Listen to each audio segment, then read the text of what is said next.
members, so I be ranked for an extra 5 minutes. We are just short of a few members. Naibu Spika ameagiza kengele kukirizwa kwa dakika 5 zaidi ili kuwezesha wabunge zaidi kuingia ukumbini na kujaza idadi inayohitajika kulingana na kanuni za bunge la taifa ili kikao kiweze kuanzishwa rasmi, ikiwa ni dakika 16 kabla ya saa 4. Matangazo haya tutakuletea hadi mwendo wa saa 6:30 saa zetu za kanda ya Afrika Mashariki kupitia runinga ya KBC Channel 1 na KBC Radio Taifa. Na jinsi nilivyokujuza, iwapo umefungulia redio yako kwa mara ya kwanza, hakuna shughuli inayoendelea kwa sasa katika ukumbi wa bunge la taifa. Kisa na maana ni kwamba wabunge wa kutosha hawajaingia ukumbini kuambatana na kanuni za bunge la 12. Na wabunge asubuhi hii wanatarajiwa kushughulikia mswada wa marekebisho ya sheria kudhibiti unywaji wa vileo. Hali kadhalika kuna mswada kuhusu kina mama wanaonyonyesha ambao utasomwa kwa mara ya pili. Wabunge vile wataendelea kujadili mswada wa marekebisho ya katiba ambao uliwasilishwa na Mheshimiwa Florence Mutua. Aidha, wabunge wataendelea kujadili mswada wa marekebisho ya sheria kuhusu sekta ya habari na mawasiliano hapa nchini. Hatimaye kuna mswada wa marekebisho ya sheria kuhusu mahusiano katika sekta ya leba. Mswada huu utasomwa kwa mara ya pili. Na kwenye ratiba ya leo pia kuna maswali kadhaa ambayo wabunge wanatarajiwa kuuliza. Mbunge wa Kimilili Didmus Barasa anataka waziri wa usalama wa kitaifa kuelezea hatua iliyochukuliwa dhidi ya afisa wa polisi aliyesababisha ajali iliyosababisha vifo vya Gilbert Wanjala ambaye ni mwendeshaji wa pikipiki na abiria wake Margaret na Butua Ndicho wa eneo bunge la Kimilili tarehe 23 mwezi Juni mwaka huu alipokuwa akiendesha gari la polisi lenye nambari ya usajili GKB 358T la kituo cha polisi cha Kimilili akiwa mlevi. Anataka pia kujua ni mikakati gani wizara hiyo imeweka ili kuhakikisha familia za waathiriwa hao wawili zinafidiwa kwa kupoteza wapendo wao. Mbunge wa Kasipul Kabondo Ongondo Were anatarajiwa kumuuliza waziri wa uchukuzi, muundo msingi, nyumba, ustawi wa miji na ujenzi ni mikakati gani wizara hiyo imeweka ili kuhakikisha nyufa ambazo zimetokea kwenye barabara ya Oyugis Kendubei, Oyugis Gamba Marani na ile ya Oyugis Rodi Kopany, hususan katika sehemu ya hospitali ya Rachonyo na mashamba ya kahawa ya Ayoro zimezibwa. Aidha, anataka waziri aelezee gharama kwa jumla ya ujenzi wa barabara ya Oyugis Kendubei, Oyugis Gamba Marani na Oyugis Rodi Kopany na kuthibitisha iwapo barabara hizo zilijengwa kwa kiwango cha ubora kinachohitajika, na iwapo sivyo ni mikakati gani imewekwa ili kuboresha kazi iliyofanywa tayari. We need just a few members and confirm those ones who are in the holding areas. Actually, I think we could be headed the right direction now.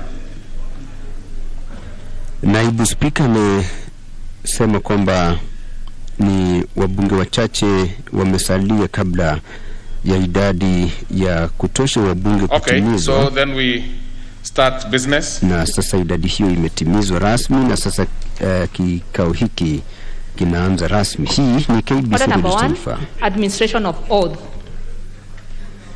Order number 2, communication from the chair.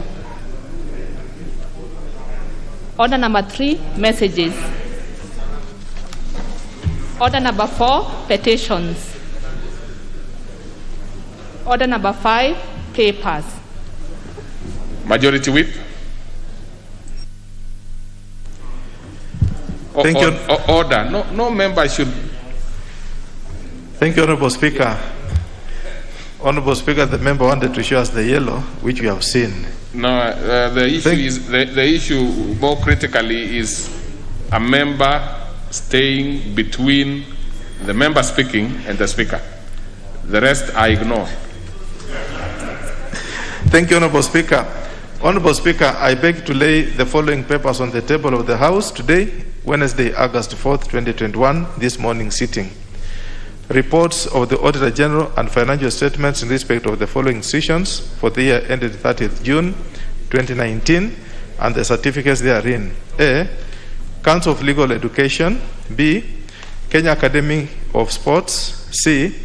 National Industrial Training Authority. D. National Council for Children's Services. E.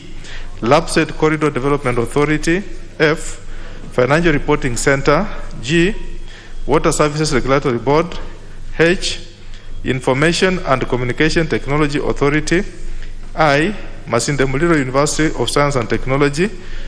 J. Kenya National Library Services. K. Jubilee Party. L. Agricultural Finance Corporation. M. Meru University of Science and Technology. N. Technical University of Mombasa. And finally, O. Moi University. Thank you, Honorable Speaker. Very well. Next order. Order number 6, notices of motion. Order number 7, questions and statements. On this particular order, we will start with questions.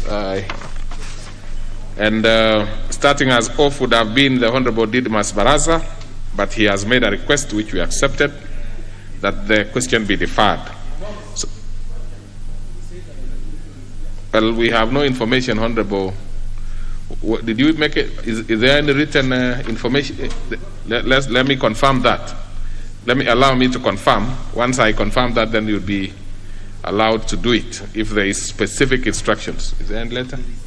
Okay. There actually is a letter that has come belatedly. So the Honorable nominee 001, you are free to ask the question on behalf of Honorable Barasa. Thank you very much, Honorable Speaker.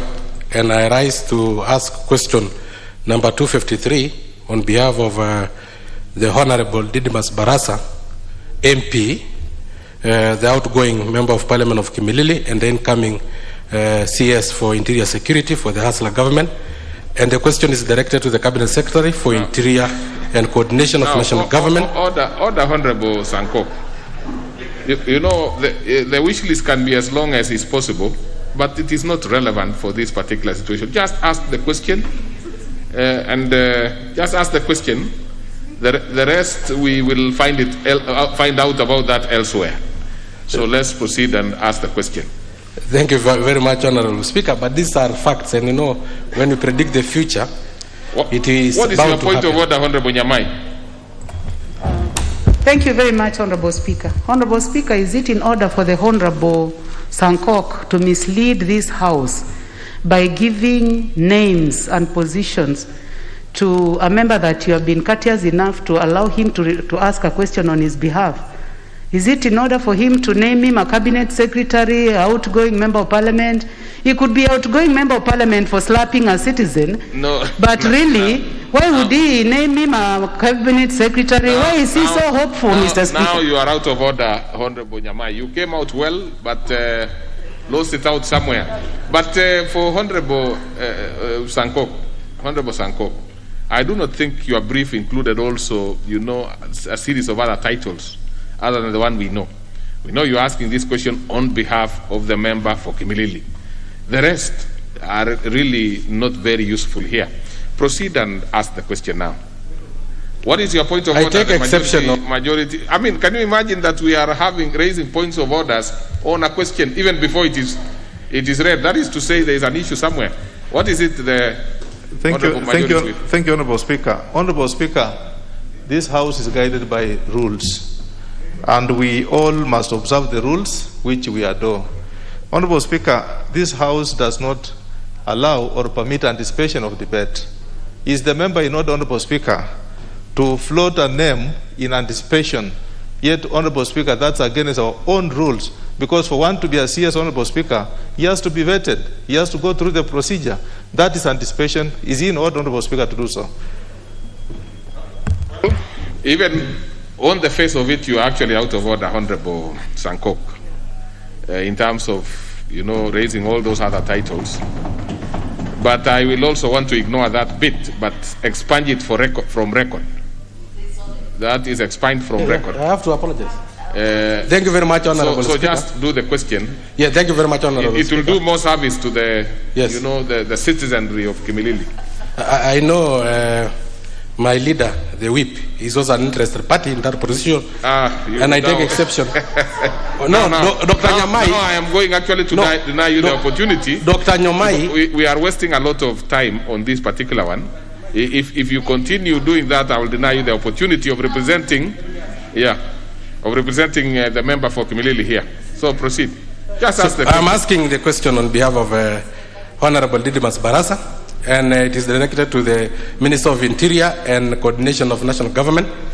And number one, could the Cabinet Secretary explain action taken against a police officer who caused an accident that resulted in the loss of life of Gilbert Wanjala Siriengo, a motorcycle rider, and his passenger, Mrs. Margaret Nabutiai Ndicho of Kimilili constituency on 23rd June 2021, as he was driving a police vehicle registration number GK 358T assigned to Kimilili police station while drunk.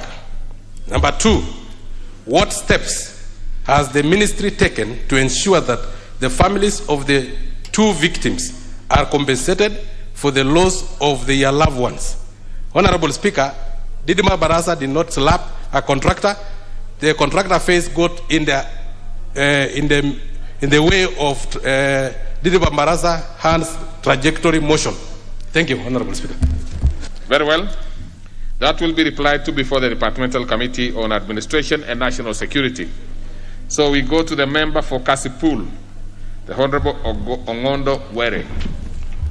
Thank you, Honorable Speaker.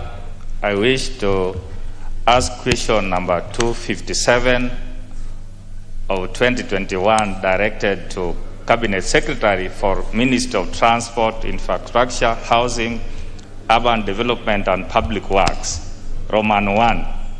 What measures has the ministry put in place to ensure that cracks that have formed on Oyugis Kindu Bay Road, Oyugis Gamba Marani Road, Oyugis Rodikopany Road, C18, particularly at Raichwanyo Hospital area, Kiwiro area, and Ayoro Coffee areas are repaired?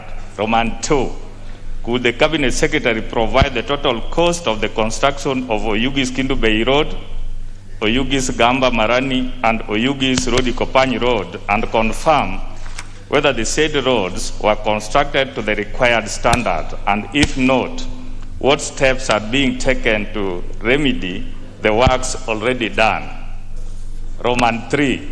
Could the Cabinet Secretary also consider taking stand measures against Third Engineering Bureau of China City Construction Group Company Limited, who are responsible for the destruction of Nyangela Primary School fence and gate during the construction of Oyugis Rodikopany Road, and as well as rendering feeder roads such as Kawaindi Agoro Road, Nyambori Road, Owade, Gu Road inaccessible? Roman 4. Could the Cabinet Secretary explain why the said contractor failed to tarmac the entry points to institutions along the said roads, including Nyaera, Kutieno, Oyugis Primary School, Nyaera, Kutieno, Agorosare, Kachieng, Nyatindo, Mixed Secondary School, and Sikri Technical Training Institute? Last, Roman, what measures has the ministry put in place to ensure that the said roads are properly marked, access culverts installed, and stone pitching done to enable residents along the said roads access their homes, schools, health centers, and public facilities? Thank you, Honorable Speaker. As I commit this to the Departmental Committee on Transport and Public Works and Housing for the answer, I want to commend the member because he has now read it very well. Many members I see sometimes, consider each a different question. So you'll find a member saying question 1, question 2, question 3. Whenever a member asks a question, it's one question, but puts in different Roman numbers. Now, those are different segments of the question. That was very good, other than, of course, the last bit where you said the last Roman. Now, that confused us a bit because there cannot be a Roman. It is a Roman number, so it's either 5, 6, or 7. But you did very well, Honorable Ngonda. I hope the other members can be able to follow that. So that is one question in different segments. So let's go to the next question by the Honorable Member for Ganze, Teddy Gumbao. Thank you very much, Mr. Speaker. Mr. Speaker, I have a pleasure to ask question number 268 of 2001, direct to the Cabinet Secretary for Interior and Interior and Coordination of National Government. Roman 1, could the Cabinet Secretary confirm whether police stations in the country have juvenile cells for both male and female gender? And if so, how many such facilities are available across the country, and in which police stations are they located in? Roman 2, could the Cabinet Secretary provide a list of the total number of female juvenile suspects arrested between 2019 and 2021 in the country, and indicate whether they are detained in juvenile cells or custodies or not? Roman 3, what measures has the government put in place with a view to ensure safe, human and proper handling of female juveniles suspects in police cells? Thank you very much, Mr. Speaker. Very well.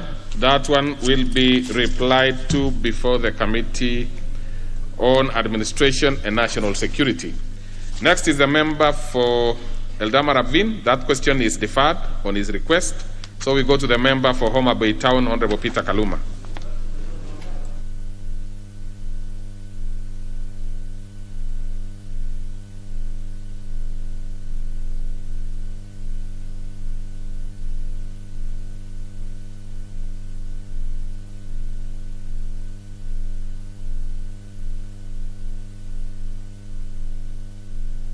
Is the Honorable Kaluma in? Doesn't seem so. So that question is deferred. But honorable members, I wanted to notify you that the order paper generally has been improved, so that when you look at the order paper, you'll be able to know what is going to be in that particular, sitting. For example, if you look at the afternoon sitting of today, you will see an appendix which shows the petitions that will be coming, and you also can see the statements that will be requested. This has never been happening. What has always been happening is a question, private members' questions, and ordinary questions. But now the order paper has been improved. So, honorable members, you can take in interest. You'll be able to see in advance what is coming in the afternoon, because you can also access it online. So let's proceed to the next order.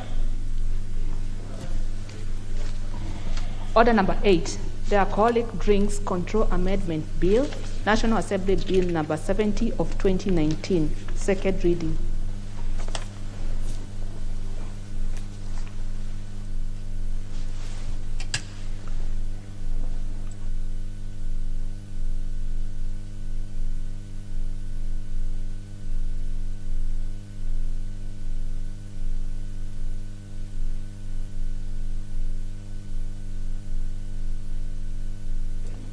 Honorable Osoro, this is your baby, so are you able to move it now?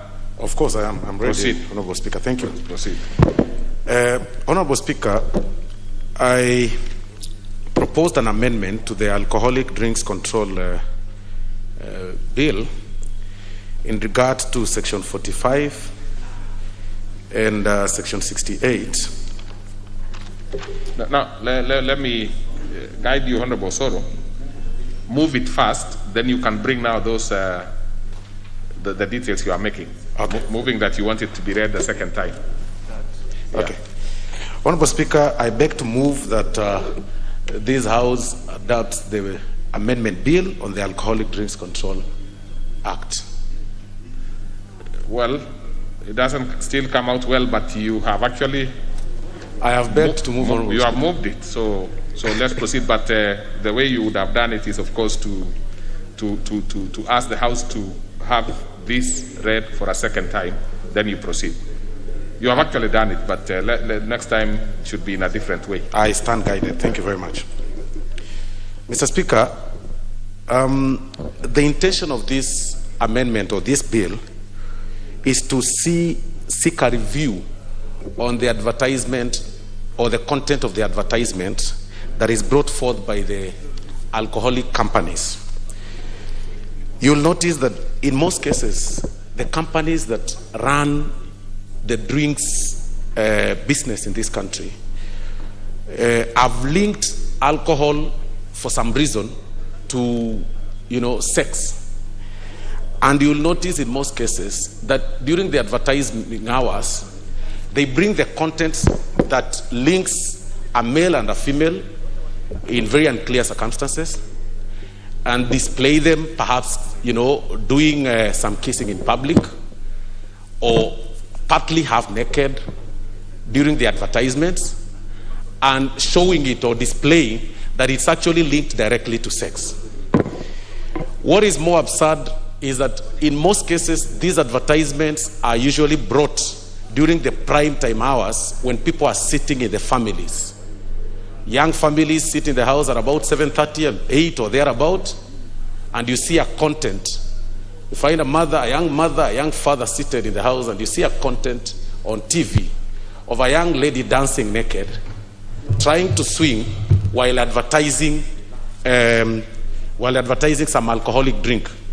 It's appearing like it's a norm in our country to embrace such that you want to display outright that for you to do advertisement for alcohol, you've got to link it to a certain, kind of content, which in my view has a moral discontent to our society currently. And that is why, Honorable Speaker, we seek to amend Section 45 of the Alcoholic Drinks Control, that we advertise the consumption of that drink by promoting the national values, and we allow the Cabinet Secretary to prescribe the hours within which the electronic advertisement of the alcoholic drinks shall be done. Much of the concern is the particular time that has been said so far, or that has been seen in the recent years of the advertisement. It always comes slightly before news. And that is the time that people are in the house with their kids. You find yourself having a challenge to even engage your daughter, who is a teenager, or engaging your son, who is a teenager, while watching TV. It comes slightly before news, or slightly when there is a common, show on TV that every family member, at that particular time is in the house. So we are seeking to allow the Cabinet Secretary to prescribe the time to which that electronic advert should be brought, and then to prescribe the content to be displayed on TV, just to try as much as possible to sanitize the family values. They've also linked these advertisements also to football or to soccer, that at any given time, when they want to advertise alcohol, they link it to football.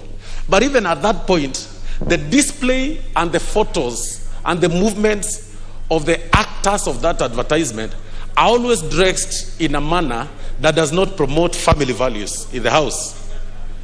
Like, it's becoming almost like a norm that at the time you are going to, it's creating some kind of motivation to our young ones when they're going to watch their football matches anywhere. They find themselves dressing like what they see on TV. They then carry themselves, they carry alcohol on the road. They drink themselves silly on the road because they are going to watch football. That is why you see a lot of accidents on the road by teenagers taking alcohol in the car, because they've linked that those advertisements have promoted football and the content of football with alcohol. It's like it's bad manners for one not to drink alcohol when watching football. But as I said, the elephant in the room is the point, at the point they choose to advertise their content, which ideally, when they do it recurrently, like every time, they do it today, they do it tomorrow, that growing child develops that mentality. That growing child who becomes a teenager and a young adult finds it like it's always a norm for them to dress indecently and decide, and appear in a way that doesn't promote family values. And this, I even call upon the moral cop, Ezekiel Mutua, to look at even these contents, even as much as we look at, we focus on the artists. This has made most of our young people to link, as I say, to link alcohol to driving, to link alcohol to operating machinery, to link alcohol to sports and other activities in order to be carried out like it's a norm. That is what is happening to our society. They've also linked these alcoholic drinks like it's actually kind of a therapeutical thing. You do it when you're doing something of substance because of these advertisements. And part of the content is also very shocking. They'll make it appear like it's wrong or foolish to refuse to drink alcohol. You listen to some adverts and you'll appear like you're too stupid when you do not take alcohol. This is impacting our young ones the wrong way. We are killing our society by having a drinking nation. We are killing our society by having our young people feel like it's normal to drink. It's something that is so good that it's abnormal when one does not take alcohol. So, Honorable Speaker, I call upon this House to review these advertisements and on electronic media as much as possible, and basically on the timelines that this should be done. We are so concerned on our next generation. It's very wrong nowadays. You find young ones running out of school, skipping days in school just to be somewhere with friends watching football, to drink, because that has been promoted by electronic media. We're having several cases of young people leaving school, quitting education, to go out there and take alcohol because they found it's like a norm. Nowadays, it's shocking when you feed. I find several young people asking me that, what do you do, Mheshimiwa, for fun? I don't see you in the bar. I don't see you doing this. I don't see you drinking, because it's like it's a norm. It's shocking to even very young children, younger than me, looking at me and they're saying, it's shocking that you don't even drink. It's because we've made it so normal. There is also this element of bringing a content of drinking as a family setup, as an advertisement on TV. They bring the entire family, slightly again, as I said, on prime time. They bring the entire family, they display the entire family. The father seated there with alcohol, the mother seated there with alcohol, and they bring a person that is appearing like a teenager, seated in a certain corner with a drink that appears like it's alcohol. That is how they do advertisements lately, which is again impacting the young families wrong. That is why you find several young people are not able to invest. They're not able to focus in their lives because, they find it like it's, for you to live a normal life as a young man, you've got to enjoy yourself by drinking yourself silly and sitting somewhere. And it's the mess that is affecting our young ones today. That is why you see that we are lacking university graduates with content. They spend much of their time drinking because that is what they see every day. We are turning to be a society that embraces too much of alcohol, embraces too much of immorality, by admitting to sexual content being brought forth anytime on our screens. And this, in my view, in the next few years to come, Honorable Speaker, we will lose a generation. And that is why we've got people who've been affected deeply by, this whole thing of drugs. every day. I mean, it's a normal thing because it starts with normal alcoholic drinks, then it graduates to serious drugs like cocaine. You know, you keep on graduating, and we are killing a generation. There is a generation that is not going to build this nation if we do not take care of the current generation. Let's not allow this thing called drinking and drugs be a normal thing in our society.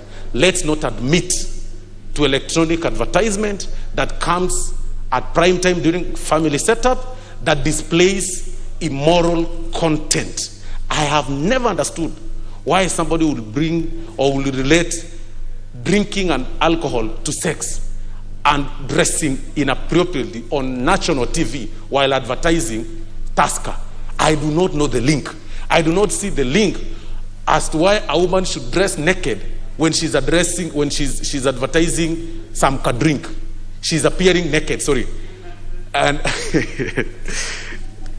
I don't know who is getting me off, but I have never understood the link between alcohol and sex. And for that reason, Honorable Speaker, I beg to move this, and I request Honorable Sankok to second.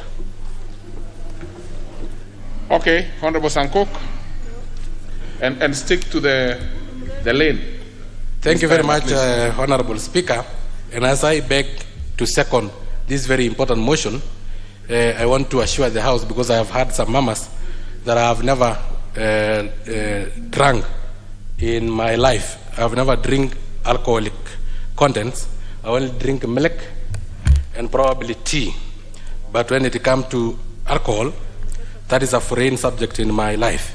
Honorable Speaker, let me start by thanking Honorable Osoro for bringing up such a very important bill to our attention, Honorable Speaker, and I request this House to support him, Honorable Speaker, so that we can save our generation. Honorable Speaker, Osoro is known as a youth who have been very active member of Parliament, and active not only in the House, but also in the ground, Honorable Speaker. I know of projects like the TVET in Morongo, 60 kilometers of new tarmac in his constituency in 3 years, 12 school buses, and bursaries have been informed, even persons with disability receive from his office. So he is a very active member of this House, and I congratulate him for also going a step forward to save those kids that he have been issuing checks of bursaries from getting into drinking, Honorable Speaker, and getting lost in life, Honorable Speaker. The import of this amendment, Alcoholic Drink Control Act, Honorable Speaker, is very simple. It is to give the cabinet secretaries power to parental engage or parental control what we see in our TV screens, Honorable Speaker. Honorable Speaker, because the advertisement of alcohol sometimes come at hours when the whole family is either in dinner, is praying, or sometimes when we are watching TV news for the sake of knowing when the school are reopening. So we are waiting to hear from Professor Magoha what he is saying about the reopening of schools. And all of a sudden, what come across there is certain contents, Honorable Speaker, that you will even wish to go under the chairs, Honorable Speaker, when you are watching with your daughter, Honorable Speaker. You want, Honorable Speaker, literally kufunika macho ya msichana yako, Honorable Speaker. That is in quotes, Honorable Speaker, because of what is going on, Honorable Speaker. And sometimes it is total deceit. I've heard of a certain advertisement that says Pilsner imara kama simba. You cannot be drunk and imara at the same time, Honorable Speaker. We need to be told some levels of truth, Honorable Speaker. Even if we will need to advertise these things, Honorable Speaker, but the Act in 45, promotion of advertisement, subject to the part, no person shall promote an alcoholic drink so as to create a false impression, Honorable Speaker. I like that part, Honorable Speaker, because the false impression that is being created, Honorable Speaker, in alcohol, in advertisement of alcohol, Honorable Speaker, is too much, Honorable Speaker. Honorable Speaker, in the advertisement of things like cigarette, you clearly indicate there that cigarette is harmful to your health. But when advertising alcohol, we don't say that alcohol can make you have an accident, Honorable Speaker. We don't advertise, we don't state the truth that is there, Honorable Speaker. Honorable Speaker, the Cabinet Secretary will also have powers to control that the alcoholic drink has a therapeutic value, or that it has the ability to prevent, treat, or cure any human disease, Honorable Speaker. Is it true, Honorable Speaker? We have heard of other people even of saying that alcoholic content, because we are using it in sanitizers, Honorable Speaker, in the stage of corona, it can also treat corona when you sanitize your throat, Honorable Speaker. It is wrong content, Honorable Speaker. We need that the truth be told, Honorable Speaker. Honorable Speaker, associating alcohol with football. Yes, they may be sponsoring football. We agree, and we thank them for that corporate social responsibility. But please, don't sponsor and destroy at the same time, Honorable Speaker. Because when you then advertise as if for you to watch football, for you to participate in football, you must have been drunk. It is wrong. They should actually say, for you to reduce fouls when you are a footballer, for you to reduce some misbehavior of fans, like the Kogelo, or is it the Mashemeji Derby, you should avoid alcohol during the Mashemeji Derby, Honorable Speaker. Honorable Speaker, this bill have come at the right time, especially because even our own leaders have been affected by this cancer of alcohol, Honorable Speaker. You remember when you are talking about the bottom-up economy, others, because of being drunk, interpreted as the bottle-up alcoholic competition, Honorable Speaker. And they had the audacity of holding an alcoholic bottle upside down and saying that it is empty on the bottom, Honorable Speaker. And we are discussing the bottle-up economic model, Honorable Speaker. It is even worse for others, Honorable Speaker, who thought, you know, the book of Luke 6:45, Honorable Speaker, it says, you only speak what is in your heart and what you love most, Honorable Speaker. You confess what you possess, Honorable Speaker. So when we talk about the bottom-up economy, those who are possessed by alcohol and alcoholism, Honorable Speaker, will think and divert their attention, Honorable Speaker. It is even worse for those who are thinking of what they have lost, Honorable Speaker, especially in these issues of love triangle and so on, Honorable Speaker. They will say things that we don't want to see even and to hear in our TV station, Honorable Speaker. Honorable Speaker, because you only speak what is in your heart and what you love most, Honorable Speaker. Honorable Speaker, so this act will cure this issue of morality, Honorable Speaker. Because where is our morals, Honorable Speaker? Where is our morals? How do we, and we know genuinely from our teaching from the Bible, we know even from our tradition, that alcohol consumption is not only harmful for your health, but it is totally banned for children under 18 years. And you are advertising the same alcohol during news. Do you want to say that now we will remove our TVs from our sitting rooms? Do you mean that we will remove our TVs from our schools' dining halls, Honorable Speaker? Because they are there. We want that the advertisement of such alcoholic drinks shall be done at that time that may be described by the Cabinet Secretary when our children are either asleep or when our children are in classes, Honorable Speaker. Honorable Speaker, this bill is not aimed at any way to try and kill our alcoholic industry, Honorable Speaker. We know very well that they have employed a lot of people, Honorable Speaker. Some of these large alcoholic companies like Kenya Breweries pay a lot of taxes, Honorable Speaker. Honorable Speaker, we need as a country, as a third world country, we need also those investors. But we are telling them, thank you very much for paying taxes. Thank you very much for corporate social responsibility. Thank you very much for employing our youth. But please don't destroy those who, Honorable Osoro, have been paying school fees to study in our university and in our TVETs, Honorable Speaker. That is what we are saying in a simple term. So I beg to second, Honorable Speaker. Thank you very much. Very well. Order. And so I propose a question which is that the Alcoholic Drinks Control Amendment Bill, National Assembly Bill number 70 of 2019, be now read a second time. So we start off with the Honorable Dr. Tekla Tum.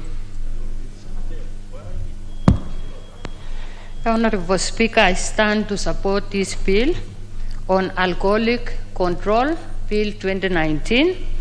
Honorable Speaker, in our country, there are quite a number of drunkards because there are no set standards. People are drinking anyhowly, and the children are not going to school because there are no controls. Honorable Speaker, we need to prescribe a time for advertisements for alcoholic drinks in the country. Why, Honorable Speaker? We don't need to expose our children to alcoholic drinks, so the advertisements should be maybe after midnight. Majority of our children have left school because they indulge in alcoholic drinks. Honorable Speaker, the drug addicts who have recovered, and it's good when they have slept, the alcoholic advertisements should come in place. Honorable Speaker, the World Health Organization have set the standard for how much alcohol should be in our drinks. So that one should be adhered to. We know the Bible says that drunkards will not enter the kingdom of God. So we really, Honorable Speaker, need to do something so that we safeguard this nation. I know there are advertisements which are saying Kenya yetu, pia yetu. Honorable Speaker, we have sold our country to alcohol. That's why we see when there are people who are friends, the one who is not taking alcohol, and they continue meeting maybe 2 times, 3 times, that person will be invited to drink alcohols. Honorable Speaker, there is this false allegation that there is a correlation between alcohol drinking and sexual prowess. Honorable Speaker, this is misleading, and quite a number of men in our nation right now, the young, they are taking alcohol and they come home when they are drunk, they cannot function, and their wives, Honorable Speaker, are crying and they are demonstrating because they are men, are no longer men. We have 2 women sleeping instead of a man and a woman in the beds. Honorable Speaker, we need to rescue our young youth because of what is happening. There is a lot of alcohol in gadgets. Honorable Speaker. What is it, member for NDP? You know, with all due respect to Honorable Dr. Tekla Tum, you know, when you say they don't function, they are sleeping. You know, sleeping, everybody has to sleep. Can she substantiate, please? Because when you say 2 men sleeping, you know, and function, she needs to substantiate what she means. Honorable Speaker. Okay, we will want to hear what you have to say, Honorable Speaker, Honorable Dr. Bakose knows very well. Yeah, he knows very well in this country there has been a lot of riots by women who say their husbands are not functioning. So I need not support further. You actually... Yeah, because I am a grandmother, I am a mother. Honorable Dr. Tekla Tum, yeah. You actually don't need to really substantiate that. Because it will be like, for example, Honorable Bukose saying, because you have said that it is like 2 women sleeping together, that amounts to lesbianism in that particular setup. Because what you're actually doing is figuratively telling the House Honorable Speaker, that there is a role for a woman and role for a man, basically. So, Honorable Dr. Bukosa, who is a very renowned surgeon, should be able to know that, and actually is the one who should be, giving more details. But proceed anyway, Honorable Daktari. Thank you, Honorable Speaker, for substantiating what you wanted. Because in my culture, you don't go far concerning those things. So, Honorable Speaker, as a minister of the gospel of Jesus Christ, it is a real concern for me when I see the youth, when I see our children are by the roads. Even in Nandi County right now, I'm putting up a rehabilitation center so that I can treat our children and those who are drug addicts. Honorable Speaker, it is all over the nation. It is not only Nandi County. We need to rescue our youth. We need not sell our country to alcohol. There are better things we can do. So I call upon everyone here to support this bill and let it be put in action so that poverty reduction will be, poverty will be reduced, because the men and the women will save money which they use in alcohol drinking so that our children can go to school. Honorable Speaker, we need to rescue our children. Some of them have left school because of the advertisements. Thank you, Honorable Speaker, sir. Okay, Honorable Majimbo Kalasinga. Thank you very much, Mr. Speaker. I rise, Mr. Speaker, to support this alcoholic drinks amendment bill number 70 of 2019. Mr. Speaker, because seriously, when you have your time, Mr. Speaker, when you have your time in the evening, resting with your family, sparing some time to look at some values that come with the management of good families, Mr. Speaker, and on television, Mr. Speaker, when such advertisement come, when such advertisement appear, Mr. Speaker, you feel embarrassed. And us, Mr. Speaker, particularly from Western Kenya, we don't shake hands with our mother-in-laws, Mr. Speaker. And sometimes when you are sharing with your mother-in-law in the sitting room, she's there seated with you and the young one, the grand ones, children. And Mr. Speaker, these advertisements appear on television. It embarrasses you, Mr. Speaker, one even to run to the bedroom. There's a time, Mr. Speaker, when it was being advertised and I took a remote. I had to put off the TV for some 1 minute, Mr. Speaker. And funny enough, Mr. Speaker, one of my girls told me that Daddy, Imepita, means she knows what was going on, Mr. Speaker. She knows the time it takes to advertise, Mr. Speaker. This is an embarrassment to society. It is an embarrassment to family. And again, Mr. Speaker, if you look at this, sometimes our young ones take it for practical performance. When we leave them go and join universities, Mr. Speaker, in the rooms, in the universities where the hostels where they stay, they have bought televisions. So when this advertisement come on, Mr. Speaker, they look for partners and do it practical. It is dangerous. And finally, Mr. Speaker, about this, I should not forget to say that to advertise is not a problem, Mr. Speaker. Let them advertise the formulation aspect. Let them advertise the contents of beer.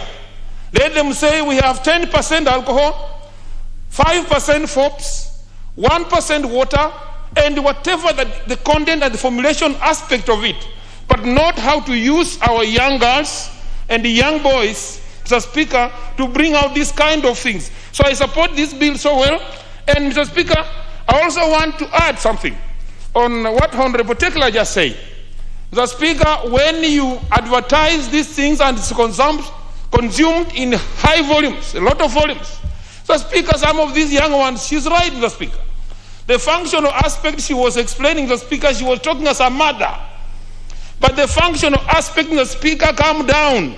A man's performance come down with the increase in consumption of beer, Mr. Speaker.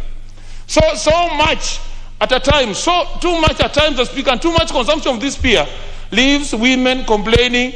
And some parts of the region of this country, we know some regions where women have gone on streets, Mr. Speaker, going even to pull their husbands from drinking places.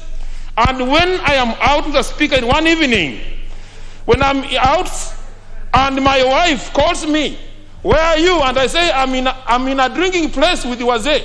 If the advertisement, Mr. Speaker, is on TV, showing how they are enjoying, she will think I'm doing the same, Mr. Speaker. What is your point of order? Thank you, Mr. Speaker.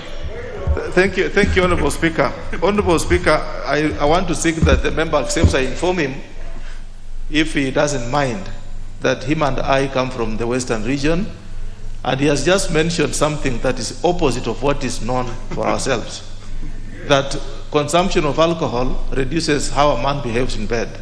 Honourable Speaker, from where him and I come from, we believe in a very good busa, and that busa drink, Honourable Speaker, if I'm right, it promotes us, it keeps us very strong. So I don't know why he's... Mr. Speaker, yes. Mr. Speaker, I don't know if Honorable Wangu is right. Televisions don't advertise Pusa, Mr. Speaker. If Pusa is advertised on television, Mr. Speaker, I'll wish to know which television is that one, Mr. Speaker. It doesn't, Mr. Speaker. The advertisement on TV, Mr. Speaker, is about industrial beer, Mr. Speaker. We are talking of dry gins, we are talking of ales and lagers, Mr. Speaker. So, Mr. Honorable Emmanuel Wangu, could you substantiate if you mean that the Pusa is advertised on television? Thank you, Mr. Speaker. Okay. What is your point of order, Honorable Ngusi? I see you have an issue. Your gadget doesn't seem to be working, because I'm trying to, I don't know which one is closer to you. This one. I'm not able to. Which one is that? Use this one now. Oh, yeah. Yeah. Thank you, Mr. Speaker. Mr. Speaker, I just want to give honorable member an information, Mr. Speaker. No, if did you rise on a point of order? I rose on point of information. Because if that is the case, then we should have to ask the honorable member if he requires any information, even after he has sat down. Do you require any? I don't require, Mr. Speaker. Can I finish my 1 minute, Mr. Speaker? Yes, you. Well, he has said he does not want any information whatsoever. Mr. Speaker, I don't want that information because it might eat in my 1 minute, Mr. Speaker. Yes. Okay, wind down. Mr. Speaker, when we are talking of this bill, Mr. Speaker, it will bring sanity, it will bring good order, and sometimes, Mr. Speaker, as you just put up here, when you associate good things like football, when you associate good things like athletics, Mr. Speaker, with this kind of drinking, Mr. Speaker, it percolates into even that if you drink heavily is when you become a good footballer. So, Mr. Speaker, I support the bill and I will support fully, Mr. Speaker. Thank you, Mr. Speaker. Honorable Njiro Mushangi. What is another point? What other members? I can see quite a number of members who want to raise issues. Thank you. Thank you, Mr. Speaker, for the opportunity to make my contributions. And from the onset, I want to state that I support this bill by the Honorable Osoro. And Mr. Speaker, I must say that every nation that aspires to grow and to develop, it must be concerned with the welfare of our young people. When our young people are sober, they are productive. When they are not sober, they are not. And on this particular of advertising, Mr. Speaker, I must say that there is a lot of power in advertising. And our young people, particularly children, are very curious on whatever happens on our screens.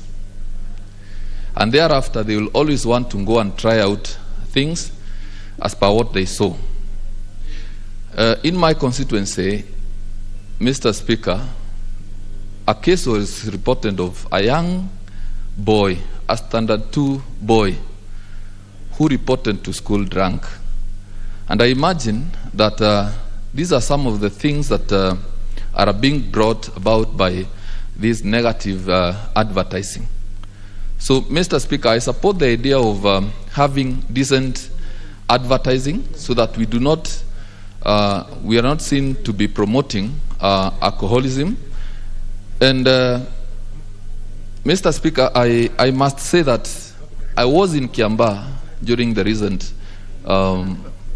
by-election, and I saw something very worrying. A very big population of young people, very drunk, both men and women. And even though the elections were done and we got the winner, I must say that this government must be very concerned on this issue of alcoholism. And as we support this bill of ensuring that we have decent advertising, government must be keen to ensure that the laws that we have passed here in this House are adhered to, are followed. Like this issue of having bars near institutions, because you find that we have bars mushrooming and located in areas near institutions, which is working very negatively for our people. For instance, in my constituency, we have more bars than schools and churches put together. Every shop that is put up somewhere, you find there is a small bar that is operating. And this is working negatively for our young people, and this is not the way to ensure that our young people are productive and are working for this nation. So with those comments, Mr. Speaker, I support. Honorable Dr. Makali Mulu. Yeah, thank you, Honorable Speaker, for giving me this opportunity also to add my voice into this important discourse. Honorable Speaker, let me start by thanking the Honorable Member for bringing this amendment to the Alcoholic Drinks Control Act. And Honorable Speaker, before I make my comment specific to this bill, I think it's important to put things into context, Honorable Speaker. Honorable Speaker, the objective of any firm and advertising is to make sure that they increase their numbers in terms of consumption for whatever product they are producing, Honorable Speaker. And on that basis, then they go that extra mile to spend a lot of resources in an advertisement. And Honorable Speaker, that's the reason why you see these adverts come during prime time, because that's the time when they pay more for the advert. And that's why you see even the TV stations, Honorable Speaker, the electronic media, to some extent, is not able to resist some of these offers because they make good money out of it. The other thing, Honorable Speaker, where I come from, in the southern eastern part of this country, we believe that if you want to kill a cat, Honorable Speaker, you don't throw ugali to a cat, you throw meat. So the reason why you see some of these adverts capturing some of the images you see is because they know what us Kenyans like. They know we are serious followers of football. They know we like things to do with those other areas of pornography and all that. And that's why you see they tie the adverts to these areas, Honorable Speaker. So even as we say we need to control the timing, it's important to appreciate some of these facts, Honorable Speaker. And Honorable Speaker, even as I support this amendment, to me, Honorable Speaker, I think we are addressing not the root cause of why our people are drinking, but more only the end part of it. Actually, Honorable Speaker, I don't think some of the people we see in the streets when we go to our rural areas, they are drinking that much because they have been told through an advertisement that you drink, or they have seen somebody advertising, because some of them have no access to television. Some of them don't even have time to listen to the radio because they drink from morning to 5 and night. But to me, I think we have much more problem in terms of people drinking in this country. And that's why I wish that even as we debate this bill, that we could have a more comprehensive bill addressing the root cause of this serious drinking in this country. Honorable Speaker, at times when we interact with this, because these are our voters, Honorable Speaker, I'm sure you interact with them. Some of them will tell you that when they go home in the evening and they left in the morning and they have nothing in their hands to take to the family, the wife will ask them, or the family will ask, where is food for today? And then they have no answer.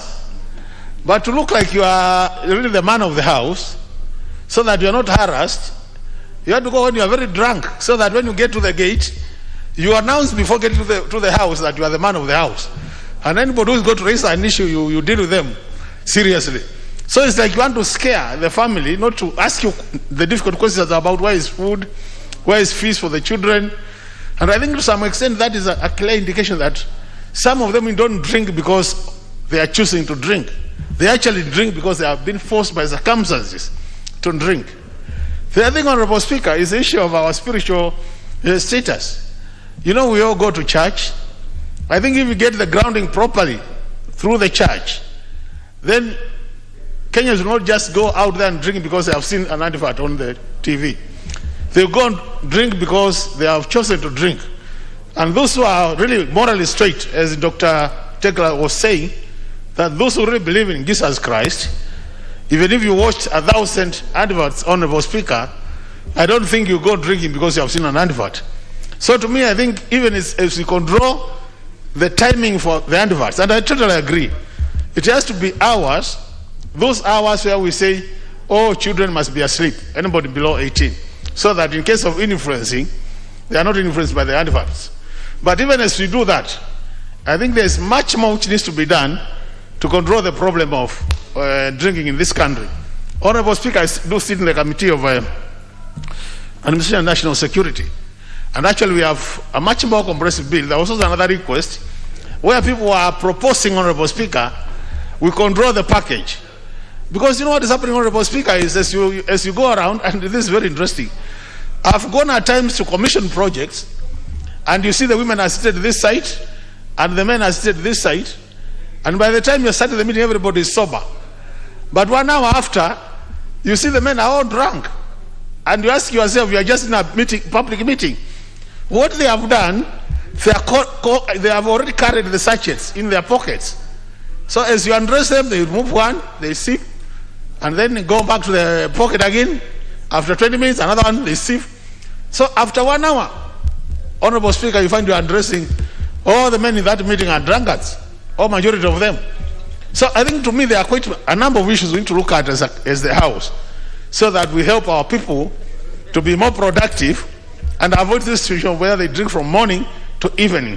And actually one of the things is if we had job opportunities where they can work, if we had situations, Honorable Speaker, where they are sure when they leave the house in the morning, they come in the evening with some income. Honorable Speaker, if we also did the religious people who did their work, and we also grounded our people strongly, morally, if they are properly grounded, so that we know drinking is good, but is bad, only becomes good if you do it in the evening after work, and not from 8 to evening. So to me, these are the issues we should be discussing. But even as I support this bill, because I'm supporting it, I think I would think we will go to that reading of this bill, where we can make amendments. I think it's, as a House, we can take that challenge and put much more into this bill, so that it becomes a more comprehensive bill, which can assist our people even as we move to the future. With those remarks, Honorable Speaker, I support. Thank you very much. Next is the Honorable Maison Leshomo. Yeah. Asante sana Mheshimiwa Spika kunipatia nafasi hii ni unge mkono hii taarifa. Mheshimiwa Spika, kile wenzangu wameendelea kuongea, hii mambo ya pombe hakika ni kitu imeharibu watoto kwa Kenya mzima, sio pahali moja, Mr. Speaker. Mr. Speaker, na ingekuwa muhimu pia kulingana na hii taarifa iangaliwe mambo samaba, basi nafunguliwa Mr. Speaker, Kenya mzima hakuna pahali unapita bila baa. Bila kila 100 meters utakuta baa iko hapo. 100 meters utakuta baa iko hapo. Mr. Speaker, hiyo ndio kitu muhimu ingefaa kuangaliwa zaidi ili kupunguza hii mambo ya pombe kwa watoto. Mheshimiwa Speaker, hii pombe ni ukweli imeharibu kila mtu. Na tukisema vijana si wanaume peke yake, ni watoto wote wameharibiwa na hii pombe. Na tukisema pombe imechanganywa na vitu mingi Mr. Speaker. Hii pombe pia iko bangi ndani, iko miraa ndani, iko kila aina. Kwa hivyo Mr. Speaker, tingesumzia kusema kuunga mkono hii taarifa, ingekuwa muhimu zaidi kuangalia mambo mambo ya mabasi kupewa leseni. Hii leseni inapeanwa kila mtu. Hakuna biashara sasa inafanywa Kenya mzima isipokuwa ni baa. Na hii pombe pia iko aina mingi. Mr. Speaker, hii pombe pia iko aina mingi. Pombe hii kuna zingine hata ina majina mengi sana. Na kuna zingine nasikia hata ukikunywa unalala tu hapo kwa baranda. Sio kama ile bia nasemekana, angali sisi wengine hatujaonja hii kitu. Lakini kuna zingine mbaya zaidi. Bile mwenzangu alisema kweli kuna zingine sorry kusema hivyo, kumaliza watoto ni ukweli. Kwa sababu unakuta kijana ameoa juzi, anakaa miaka 2-3 hajapata mtoto, unashindwa kwani kijana ako namna gani? Kwa hivyo lazima kuna shida ya pombe kadhaa. Iko shida ya pombe kadhaa ingeangaliwa zaidi, zile pombe zinaharibu watoto pia. Ukiangalia Mr. Speaker, saa hii pengine tunaelekea mambo ya siasa. Pia utakuta wanasiasa tukiwa sisi wengine. Wanasiasa pia wanatumia hizo pombe kupatia vijana. Kwa hivyo inafaa iangaliwe kila mtu, kila pahali. Kama unaenda kutribute pombe kupatia watoto, hata wewe mwenyewe unachangia watoto kufa. Unachangia watoto waharibike. Kwa sababu pombe imekuwa kama kitu kingine na sana inatumika kwa vijana. Mr. Speaker, hii mambo ya pombe inafaa iangaliwe zaidi. Mambo ya hii pombe itafanywa nini? Kwa sababu ikiendelea hivi hii harika kidogo inakuja, itakuwa shida katika Kenya mzima. Kwa sababu hii pombe imekuwa matata kabisa katika Kenya. Mr. Speaker, na ningependa pia kusema kwa mambo ya mashule. Shule zetu zote azo kwanza secondary schools, utakuja kukuta hata watoto wenyewe wako na soko ndani ya mashule. Na soko hizo zinatokana na ile maaskari inakuwa kwa mlango. Maaskari wanakuwa kwa mlango, shule pia pensi inararuliwa na inapitishwa pombe. Kwa hivyo Mheshimiwa Speaker, ingekuwa muhimu kuonekana ukweli hata hii masaa ya kufungua baa. Bile ilifungwa hii mambo ya corona, baa ilikuwa imefungwa. Hii lockdown ya saa 4 kufunga kila pahali, basi naendelea. Sasa hata lockdown hii imewekwa na rais, baa bado zinaendelea. Kwa sababu utakuta baa zimefungwa lakini watu wako ndani. Sasa unashindwa watu wako ndani watatokea baadaye bande gani? Watatoka tena nje, wanajua bila wanatoka. Kwa hivyo inafaa muhimu zaidi iangaliwe, kwa sababu hata bengine hii mambo ya kukunywa si ajabu hata ndio nasidisha hata hii corona. Kwa sababu kama watu wanajifungia ndani, saa ile lockdown imefungwa, wanajua masaa alafu inafungwa ndani, ndio watu waendelee kukunywa. Na watu wakikunywa wakai hata mbali na mwingine, wanakaa kwa meza moja.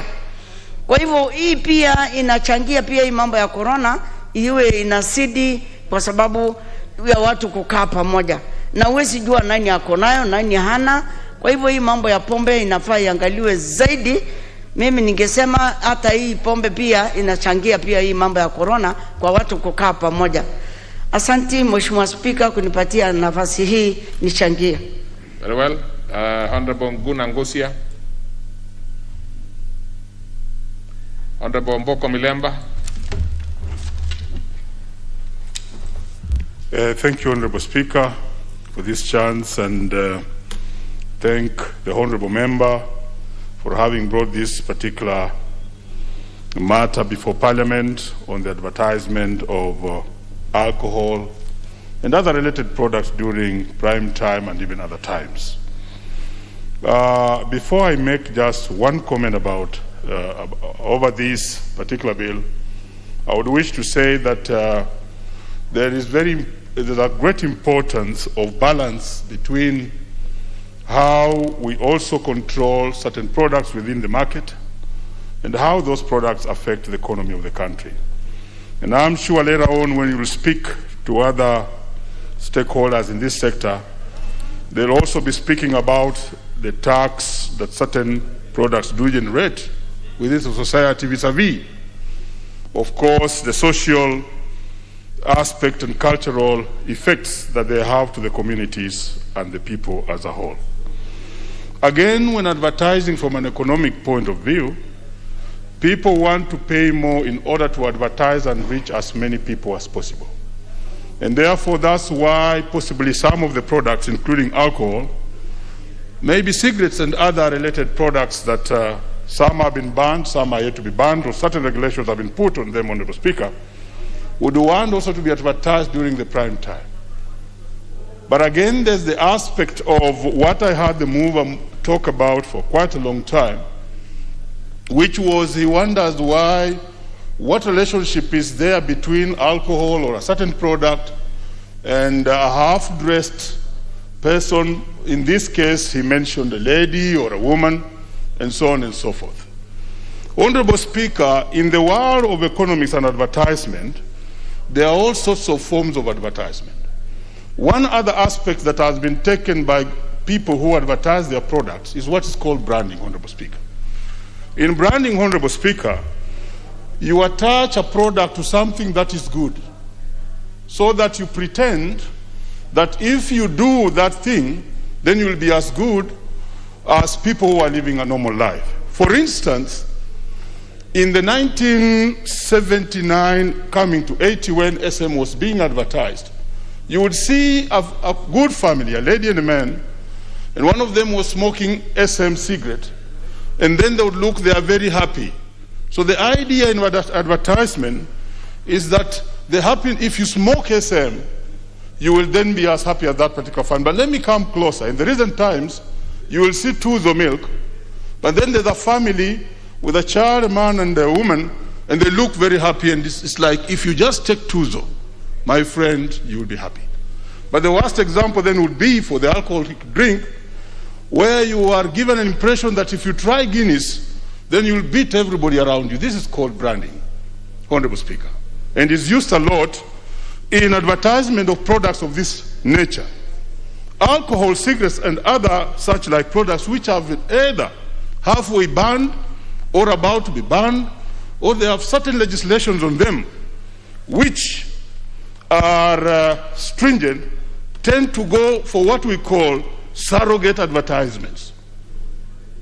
And in these surrogate advertisements, there's a lot of disguise, whereby these products are disguised, and that's why, Honorable Speaker, maybe the mover could understand that a nice-looking lady, a pretty lady, maybe a Miss World, will be associated with Buick as a motor vehicle that is being sold around the world. That's what we call disguised advertisement, branding. Wow. It's okay, Honorable Speaker. But, so therefore, I would wish to say that... Honorable Milemba, do you require any information? I don't think so. You can see I'm so, okay. Absolutely, proceed. Thank you. So, as we talk about this advertisement of alcohol, I would wish that as we shall be dealing with this law, we actually then isolate what is bad for the society from this type of advertisement vis-a-vis the economy and other aspects that are required. Honorable Speaker, I want to say that part of the issues affecting the society, of course, is alcohol, and thoroughly so. But the majority, Honorable Speaker, of the alcohol that affects the society, I come from Umuhaya, and most of the alcohol affecting my area is the one coming from Uganda. They are sachets. And they are small in different names, like the immediate former Speaker said. And this alcohol is not even advertised anywhere. It is what you could call in our local mother tongue changa. Changa does not need any advertisement. But it's the one that is killing the society, Honorable Speaker. Everywhere, like in my own constituency. And I'm so sure in many other places, including the sachets, which are not even on TV. So we need a control measure. This law must be expanded in its third reading so that we get a proper way on how to handle alcoholic drinks, especially the sachet ones, which are killing the society, making the children not even have their offsprings, like the immediate former Speaker has spoken, and children to school are also affected by this. So I would want that this is expanded to include all that. Honorable Speaker, I want to say that though a very good bill, it is not only isolated to those products that are advertised, but there's a need to completely control the reach of alcohol to the youths. Some of them are being affected because of unemployment. Some is because of stress, which is related to the communities. Some is related to poverty that is within our society. And some is related to idleness, which is, again, as a result of unemployment. Honorable Speaker, I would be very keen in the third reading so that we sit with the mover of the motion and also make such amendments that will actually make the bill stronger. I support. Thank you. Honorable Tanui Bomet Central.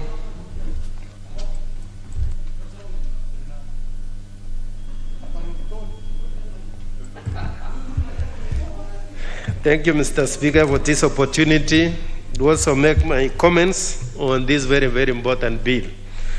I want to commend Honorable Osoro for coming up with this bill. It's a very, very important bill. I think it's a very critical bill which we must transact and approve. The issue of alcoholism in this country has gone beyond and needs to be handled, especially in terms of how the media has created interest in alcohol through advertisement. And this idea of specifying when these advertisements should take place is very, very important, and I do support it. I know some people generally enjoy alcohol. I don't partake of alcohol, but I know people do enjoy taking alcohol, either for leisure, either for stress management, and I know there's also that argument that there's job creation. I do wish we could return back to the good alcohol, the traditional brews which we used to have. I think that is the kind of alcohol which we may need to encourage for stress management and leisure, but not the current brands which we have in the market, which has actually killed our youth and our men.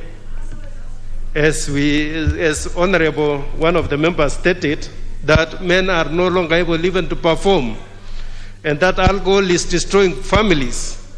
This issue needs to be addressed. And we can only address that by coming up with a proper law to handle this. In fact, it should be a requirement for the manufacturers of alcohol to have rehabilitation centers which they manage and which they fund, because they are the ones creating this problem of alcoholism. And certainly they must meet the expenses related to this. I would wish that we will have an amendment on this bill to ensure that all the manufacturers of alcoholic drinks must have rehabilitation centers in each county or in the areas where they supply the alcoholic drinks. Even also, we need to provide restrictions in law on where to locate bars. We should not have bars everywhere, especially next to schools, because that is destroying the future of our kids. A bar should be located at least 1 kilometer away from a school, because we know what takes place in those places. Apart from the alcohol, there is also high level of immorality where a bar is located. And therefore, that is one of the issues which need to be addressed, the issue of location of bars or centers where alcohol is dispensed. So otherwise, this is a very good bill, and I do wish to support it. Thank you, Mr. Speaker. Orugara. Thank you, Mr. Speaker. Mr. Speaker, in as much as I rise to support this bill, I have a bit of reservations as regards what we are doing as a house, because first and foremost, we are seeking to amend an act of parliament that was enacted in 2010. And the debate that revolves around this proposed amendment is actually the argument on the bill again, which arguments must have passed through the House in 2010. Be that as it may, the bill is actually morally sound, because at all times we have to intuit into our children morals that will actually make their lives better, and not values that will affect them in a manner that may not be positive. In fact, they are not values, but they are virtues that have to impact on them better. My first problem with this bill is that it seeks to amend Section 45 to introduce a new subsection which will in essence be saying you cannot promote an advertisement of an alcoholic drink in a manner likely to suggest that the consumption of that drink promotes national values. And that is true. It is in consonance with the old Section 45, which gives circumstances in which you cannot promote an alcoholic drink. Then it also proposes that the Cabinet Secretary now does give regulations as regards times and hours when we can advertise alcoholic drinks. Again, there is absolutely nothing out of sync with the Section 45, which is being amended. But most importantly is the alcoholic drinks that are advertised. Are they really the responsible drinks for what has gone morally wrong with our society? The people who are being blamed who are usually collected from gutters, the alcoholics in the villages and in the towns, do they drink the drinks that are advertised on televisions, newspapers, and radios? In my own estimation, I say no. Most of the drinks that are responsible for degradation of our society are the illegal drinks. And that is where the law must be emphasized. Whether we like it or not, overconsumption of busa, whether changa, whether karubu, or even those sachets and miniature drinks to body and what have you, all that is what is responsible for our moral degradation. Some of the adverts as regards alcoholic drinks cannot actually be faulted. And I remember for a long time, Tusker would advertise itself, it's always a drink after work. And in a cursory manner, we changed that to mean it is a drink instead of working. Tusker baada ya kazi na Tusker badala ya kazi. All that may be so, because adverts are actually, most of the adverts are bluffs. They are mere bluffs. They are purely meant to give you an impression that this is what happens, when in actual fact they do not mean that intention, or they do not meet what they say. Mere bluffs. But however, it is important that we do control what we advertise. It is important we also not be oblivious of the fact that we have families and family values to safeguard. But as we say so, we must also know that those who advertise in our media are actually the highest taxpayers. So whatever it is you say, including if you don't drink, you will save some money to take your children to school. You must also say in the converse that we will collect less taxes, and that has its own consequences. So we must do this. What I would actually advocate for is an audit as regards the entire Alcoholic Drinks Control Act, and especially Section 45. Since 2010, we have had Section 45 in place. It tells you you cannot advertise so as to create a false impression that there is a link between the consumption of that drink and the social or sexual success. And that's what we've been saying here since 2010. Then you cannot advertise in the various manners that are set out in that section. But most important is the offense under subsection 2, that you are liable to a fine not exceeding 500,000 or to imprisonment for a term not exceeding 3 years or to both. Audit of this law. Has anyone been taken to court for advertising in a manner that is offensive to Section 45? And to the best of my recollection, even from my practice, nobody has been taken to court because of this. Which means we may be piling what we call dead letter laws. Laws which are there in the statute books, but laws which are not enforced by anybody. So the Honorable Osoro will have to consider whether this is what we are doing or not doing. Let's carry out an audit of Section 45, look at the various adverts that are placed in the media as regards alcoholic drinks, and confirm whether we are in breach of Section 45, and whether, if so, there is any action to be taken so as to safeguard the moral purpose of that particular law. Otherwise, while we must condemn excessive drinking of alcohol, we must condemn any other thing we do which is not in consonance with our own morals.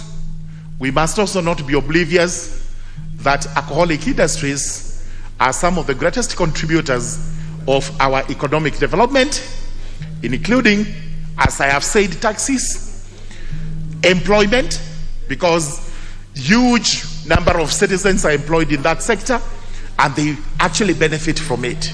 We must balance that too. Those remarks I do support.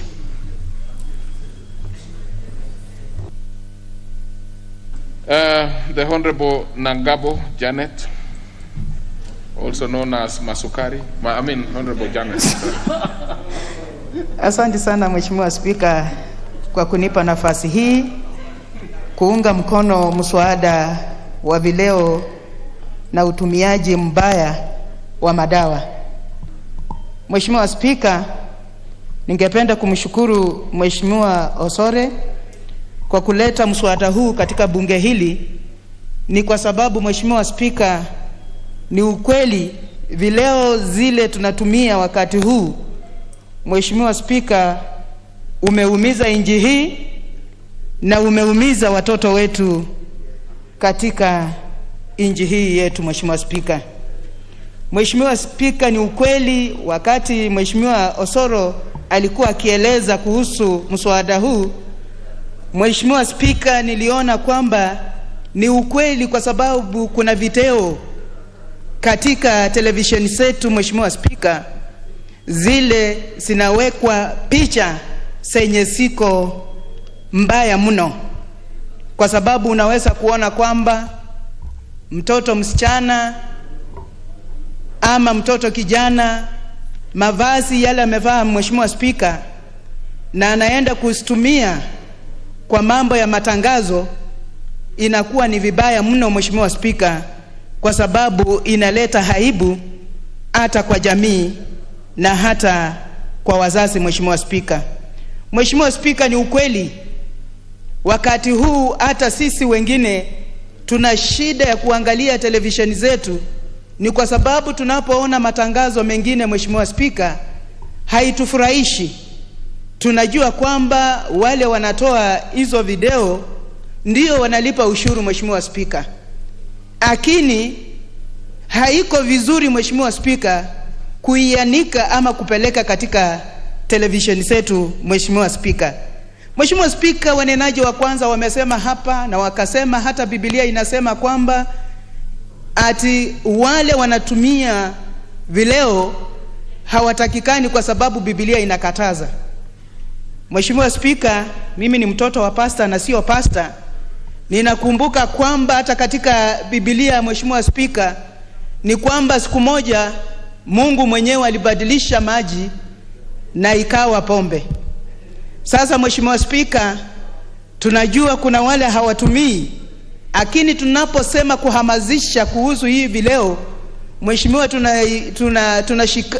tunashirikiana pamoja, ni kwa sababu imebadilika, inaleta tabia mbaya kwa watoto wetu, inaleta uhasama miongoni mwa jamii. Mheshimiwa Spika, Mheshimiwa Spika, vile wenzangu wamenena Mheshimiwa Spika, ni ukweli yoyote atakayepatikana kwamba amechapisha ama ameweka video ama ameweka picha zenye siso sahihi Mheshimiwa Spika, ninaona kwamba ni vyema kweli apewe faini ya hizi pesa kama 1,500 ama apewe faini ya kifungu kama miezi mitatu Mheshimiwa Spika.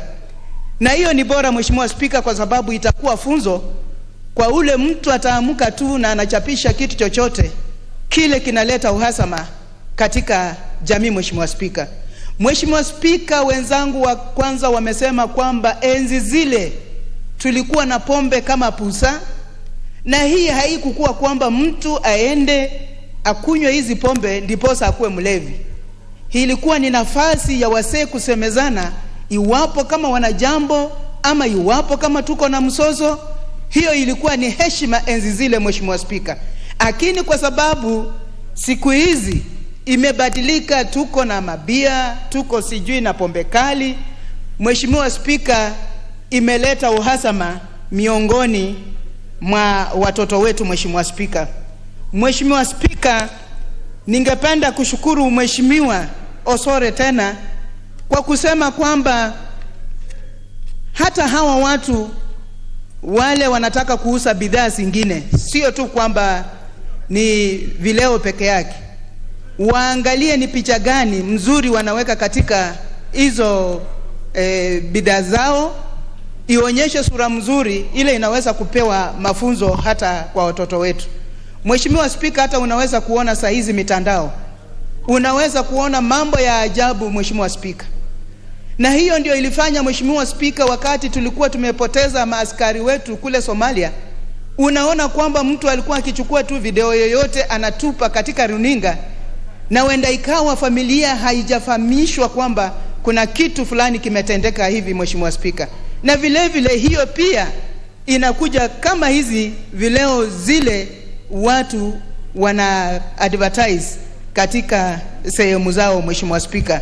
Sasa Mheshimiwa Spika, nataka niseme kwamba ninaunga mkono mswada huu, na pia ninaunga wenzangu wakisema tuendelee kufanya marekebisho katika sehemu kadhaa ya kuhakikisha kwamba hata ule waziri anayehusika ahakikishe kwamba ametia katika sheria ya kusema kwamba haya mambo ya madawa na ulevi na vileo Mheshimiwa Spika inachukua mkondo wake Mheshimiwa Spika. Mheshimiwa Spika, kwa hiyo nafasi nataka niseme asante sana na naunga mswada huu mkono. Honorable Guna Gusia, member for Mwingi West.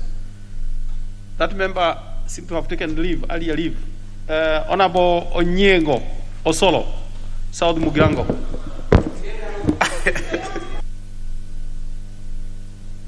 Oh, you moved and then you put the very early. Then the next on line, Honorable to my left, Honorable Oduol Adhiambo. Thank you, Honorable Speaker, for the opportunity to contribute to this bill.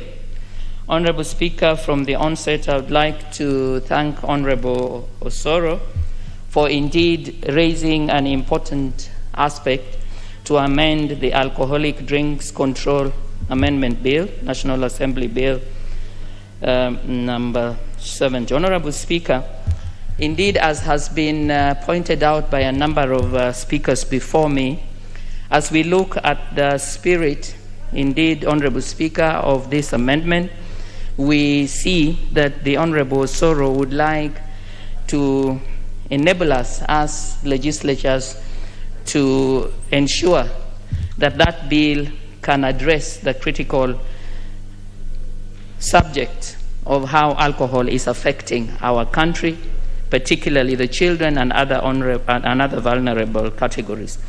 Honorable Speaker, as I support this amendment, I would want Honorable Speaker to agree with all the members who before me have indeed indicated that it is important to contextualize and indeed to look particularly at Section 45 of the bill that we are amending of 2010 to be sure that indeed, Honorable Speaker, this amendment as it is framed is going to enable us to achieve that goal. I would like, Honorable Speaker, to agree with the Honorable Osoro that our children, our youngsters, and indeed, Honorable Speaker, a number of categories of the population, some are elderly, others are indeed those who are stressed with the challenges of raising family. They are single mothers, single fathers, and indeed, Honorable Speaker, even those who are children are now not only orphaned but having to look after other children, that they are, as a result of the pressures and challenges, very vulnerable, and at a number of times, Honorable Speaker, find alcohol as an aspect of consolation or escape. Honorable Speaker, my point that I hope we can reflect on as we look at this amendment is whether indeed making the amendment as we are discussing it and debating on it today will enable us to promote national values.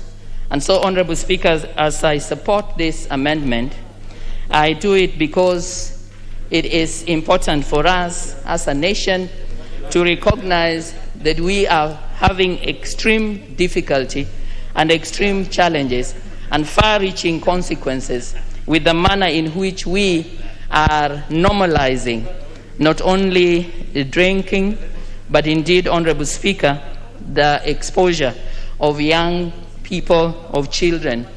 The Honorable Speaker, I had a chance to prepare a statement and point out, Honorable Speaker, that during the lockdown and COVID in 2010, Honorable Speaker, in this country, in all parts of the country, we found a very unfortunate situation where our youth were indeed accessing drinking points, and indeed, Honorable Speaker, as was mentioned earlier, that we have, particularly in my county, Siaya, the drink, the sachet that comes across from the borders in Busia that is known as Waragi, which indeed, Honorable Speaker, seems to be something that is celebrated and indeed embraced and to a large extent, Honorable Speaker, exposed to children, even with the knowledge of duty bearers, caregivers, and indeed, Honorable Speaker, those charged with law enforcement responsibilities in our villages to take care of the young people. It is for this reason, Honorable Speaker, that as I see indeed how in this amendment bill we are looking to the power of the media and the manner in which the advertisements, if they were to be controlled in terms of the time when they would be aired, I am not persuaded, Honorable Speaker, that that is going to help us to address this problem. Other than the observation made by the honorable members of the significance of seeing that those who put the adverts actually do so because they are deliberately intending to catch prime time, I think, Honorable Speaker, that we must get back to the question of national values. And Honorable Speaker, I believe that we are at a time when we must recognize that there are things we can legislate, but Honorable Speaker, there are other things that it is in our duty to model. Honorable Speaker, we talk a lot about mentorship, and we have a number of us, not only here, who are indeed mentoring a lot of our children, a lot of our youth. But Honorable Speaker, there is a clear difference between what we mentor, what we say, including, Honorable Speaker, even as I talk right now here in the National Assembly, with what we model. Honorable Speaker, allow me, as someone who is not only a parent, Honorable Speaker, but has had in my background teaching as my area of focus, that children and young people really look at what we model. And what we model, Honorable Speaker, is what we do. And I find it difficult, Honorable Speaker, that given the kind of culture, practice, the modeling that we as caregivers, as duty bearers, as leaders across different levels, the manner in which, Honorable Speaker, we have made alcohol, we have indeed, in a way, celebrated and promoted the lack of balance, that we would then put the blame on the advertisement. I would submit, Honorable Speaker, that what is useful is for us to recognize that there has to be balance, and there has to be a way in which alcohol, as many other issues, Honorable Speaker, or as many other items that we might want to use, has to be used with balance and has to be used in a manner that does not create harm. I therefore, Honorable Speaker, would want to submit that at the point that we are looking indeed and seeking to determine how we are getting this amendment drafted, that we truly need to go back to the manner in which our modeling, the caregivers, the duty bearers, and indeed, Honorable Speaker, the kinds of pressures that we know that we face. Honorable Speaker, it was mentioned already, we find that there is a lot of passion killing, we have a lot of incest, we have a lot of context in which there is our border, our young people, after consuming alcohol, Honorable Speaker, end up indeed causing a lot of damage, including, Honorable Speaker, molesting not just young people, young children, but even elderly. I therefore want to support this amendment, Honorable Speaker, and I particularly would like that we look to the way that we can deal with the root and not the symptom. And the root, Honorable Speaker, is not an advertisement, because when we look at the country, those young people in my village, in Ombwede, in Siaya Township Ward, I believe have never had a chance to watch any advertisement. But every time they walk around, as they go to the shopping center, they see these models of caregivers, of duty bearers, unfortunately, Honorable Speaker, that present this state of lack of balance as the norm, and indeed that even encourage them and allow them to access the drinks. Therefore, support the amendment, Honorable Speaker, but would like to urge that we do not deal with the symptoms, but we seek indeed to address national values and to model to our young people behavior that would be desirable. Thank you, Honorable Speaker. I support. Honorable Pukose Robert. Well, that member has also taken leave. Honorable Ashila Kabinga. Thank you, Honorable Speaker, for giving me a chance to contribute to this very important bill. And I really want to thank Honorable Solo for coming up with this particular bill amendment to this bill, Honorable Speaker. Honorable Speaker, the issue of alcohol is an issue that this country really needs to look at in a broader perspective, Honorable Speaker, and to ask ourselves to what extent should we continue relying on revenue collected from some of these areas like alcohol and cigarettes, Honorable Speaker. Ensuring that advertisements come at the right time and not at a time when they are likely to catch up with young men and women, children in the houses is important. But we need to go further and ask ourselves whether it's even necessary for us to have those advertisements. And if we find it's not necessary, Honorable Speaker, then we go ahead and completely ban those advertisements. And my message even to the alcoholic drink companies is that they need not go advertising. People who drink will always drink. People know where to find these drinks, and people know them. So there is no need of spending time, spending time and money in these advertisements, Honorable Speaker. I'll look forward to the day that these companies, Honorable Speaker, sponsor advertisements that highlight the problems that are associated with alcoholic drinks, Honorable Speaker, the health hazards that are associated with these drinks.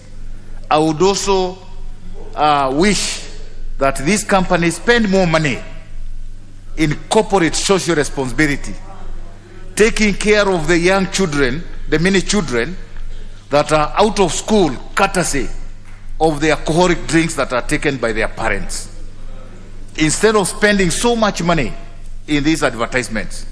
Honorable Speaker, it is a high time also that the Kenya Revenue Authority realize that some of these advertisements are simply a way of evading tax. They come in as an expenditure. They reduce the amount that are declared as profit by the companies. The companies spend colossal amounts of money, or they indicate colossal amounts of money in terms of promotion and advertisement, and thereby denying this country revenue which we are looking at. And therefore, it is important that even as we look at this bill, to think whether we need to also put in a percentage within which these promotions and advertisements should fall in, so that we don't lose revenue in terms of tax, Honorable Speaker. Honorable Speaker, for those that move around the world, we are aware that many countries no longer budget for revenue from alcohol and cigarettes. They actually do zero budget for these items because the problems associated with them outweigh the benefits in terms of revenue collected. There are many areas that we lose revenue through alcoholic drinks. We know that this is a country that at one time was doing very well in agriculture. Today, Honorable Speaker, a great number of our people will spend much more time in drinking than in farming, and thereby losing a lot of revenue that would have otherwise gone to this country. So even as we talk about tax that is coming from these alcoholic drinks, we need to look at the losses that we incur as a country from these drinks, the many accidents, the many children who would have otherwise become powerful men and women in this country who go into waste because of starting drinking at early stages, the revenue we are losing from other areas. And I think we need to learn from some of these other countries which have totally banned alcohol and its advertisements, and look at other areas of revenue generation that we can focus on instead of, Honorable Speaker, the current situation where we think if we killed drinking in this country, then there will be no revenue to support our services. We need to slowly now start thinking of how we can focus in other areas so that we move away from taxes that are collected from alcohol. Honorable Speaker, if we must continue with these advertisements, then I would suggest that every advertisement, no matter what time is carried out, should be accompanied with a content on the health hazards that are associated with alcoholic drinking. So that just as we do with cigarettes, then all these advertisements about alcoholic drinks should also be associated with the hazards that also come with them, so that people are also aware that it's not just the drinking or what they feel after drinking, but also the hazards that come with the drinking. And I think some of our colleagues have really highlighted some of these areas, Honorable Speaker, including reduction in the strength of a man, in sustaining himself, especially when they are performing the national course that is required of them. And we have heard from our colleagues here how even our population is going down because of some of these weaknesses that we are witnessing in our communities. Honorable Speaker, alcohol has been used in some instances to kill economies of communities. Alcohol has been used to ensure that there is social enslavement of communities so that they do not advance themselves. And it has happened even in this country at one time. Alcohol was promoted to ensure that some certain communities do not grow as much as they were growing, and to date some of those communities are still suffering from the effects of the promotion of alcohol within themselves. And so, Honorable Speaker, I support this bill. I support the regulation as to when advertisement is supposed to take place. But Honorable Speaker, I think some of us will be coming with a proposal that we completely ban advertisement of alcohol and cigarettes, especially on our social media that is accessed by our children, Honorable Speaker, because it's unnecessary. It doesn't add any value.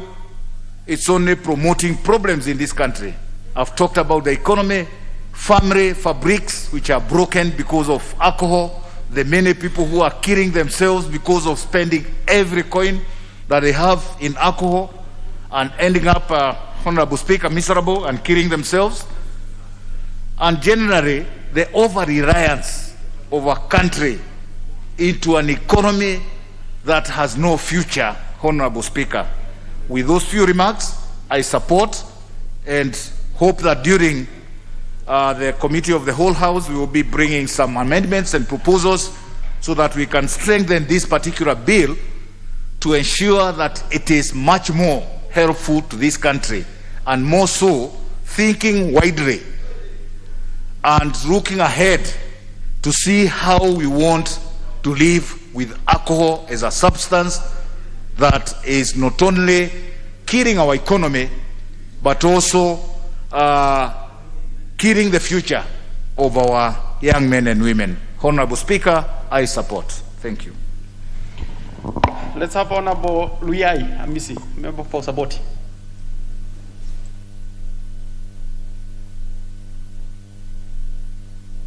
Yeah, well, thank you.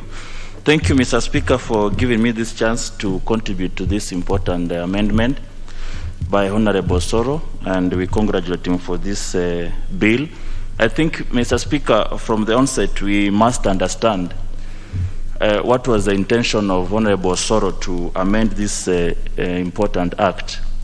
It's not to entirely stop the consumption of alcohol or to curb, but the intention, which I've read in the memorandum and the objects, and which I agree with, is to control the advertisement and the exposure of these products to the young ones, and especially both the media advertisement and the outdoor billboards and what have you. And Mr. Speaker, in addition, I think it is an amendment that is supposed to excite us, have a conversation, to have a discourse as a nation to the level of alcoholism in this country. We are courting an alcoholic generation, alcoholic nation. Instead of being a workaholic, we are now alcoholic. And other countries, for example, those who have had a chance to visit the Gulf nations, countries around the Gulf Peninsula, you realize that there are a lot of control laws on consumption of alcohol. Some have altogether, banned the consumption of alcohol. Some regulated to a certain people and the times. And these are the countries that have higher economies than Kenya. These are countries that have a high purchasing power. You look at the European nations. Some of us who've had a chance to interact with the Europe countries, you'll find laws controlling, the municipal laws controlling the time of bars and the time of clubs, that by 7 all clubs are closed, by 8 all clubs are closed, depending on which country. These are laws that are supposed to limit and control the consumption of alcohol among the people of that nation. Here in Kenya, people start drinking in the morning. People are drinking around residential areas. Clubs are established in residential areas. Children are going to school, and along the road they are meeting drunkards. This is the environment at which we are bringing up our children. We are not only saying that we must control the advertisement, but we must go deeper and control the overall consumption, because as a nation, we already have a low purchasing power. The young ones who are being targeted, the 70% of the young people in this country, they have no jobs. So these companies have made a niche, a market niche in the young people, in young generations who have no jobs in the first place. You walk to this company and ask them to do a corporate social responsibility to your constituents. They don't do. They will take you round, but tell them to advertise. They have huge resources towards advertisement. Companies in this country have coiled, they have designed their market niche around alcoholism, so that Safaricom will have a lot of their market design around advertisement and money transfer. It is very easy to buy alcohol because you just transfer your money, Safaricom M-Pesa. You look at the advertisement media houses, so much of their shares is from advertisement of companies that sell alcohol. That the biggest taxpayers are alcohol companies.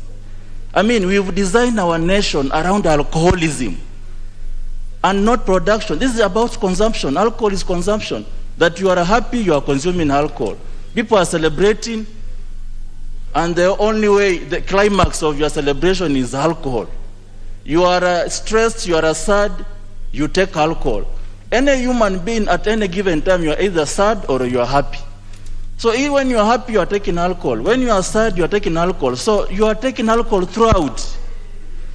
This is a bad precedent that we have created in this country. It is bad for the coming generation, and it must stop with our generation. We must just sit down and think things are normal. No, we cannot have a nation of alcoholism. We must stop. We are not in the league of the big nations, the economies, but we are here laying our market strategy, our companies, all our advertisements, whether it's print media, whether it's billboards out there, outdoor advertisement, they're all about alcoholism. That the biggest KRA, whatever contributors is from alcoholic companies. I mean, this must change. I wish agriculture was the biggest contributor to our revenue, but not alcoholic companies. So it's because we have created a climate or a conducive environment that promotes alcoholism. And Honorable Soro's bill, it goes a long way. This is just one of the first steps towards dealing with this menace. It may not be the perfect bill to control overall, but it has ignited a conversation, a very important discourse for this nation, that we must talk about alcoholism in this country. It is too much, so much that even in the local rural areas, you'll find boys asking you for alcohol in the morning before you can walk with them. That is the one, that's what excites them. That's what makes them move with you. You know, it is, yes, we as members of parliament, we want that. But really, is this what we want for our nation going forward? We must stop. It is a climate we found, but we must stop as the leaders. Current leaders, we must just not propagate what was done before, and we say this is how it's supposed to be. We must stop. And we ask, I want to thank Honorable Soro. You know, the last time we see him jumping on top of a podium, we thought, but I think this one is showing that I thought you were drunk that day, but because you've come up with this one, I believe you are not really drunk. Something else had possessed you. That and your friend Mbarambara, maybe you had learned a lot from him. But we thank you for coming up with such an important bill, and I support. Thank you. Honorable Wanyonyi Kevin.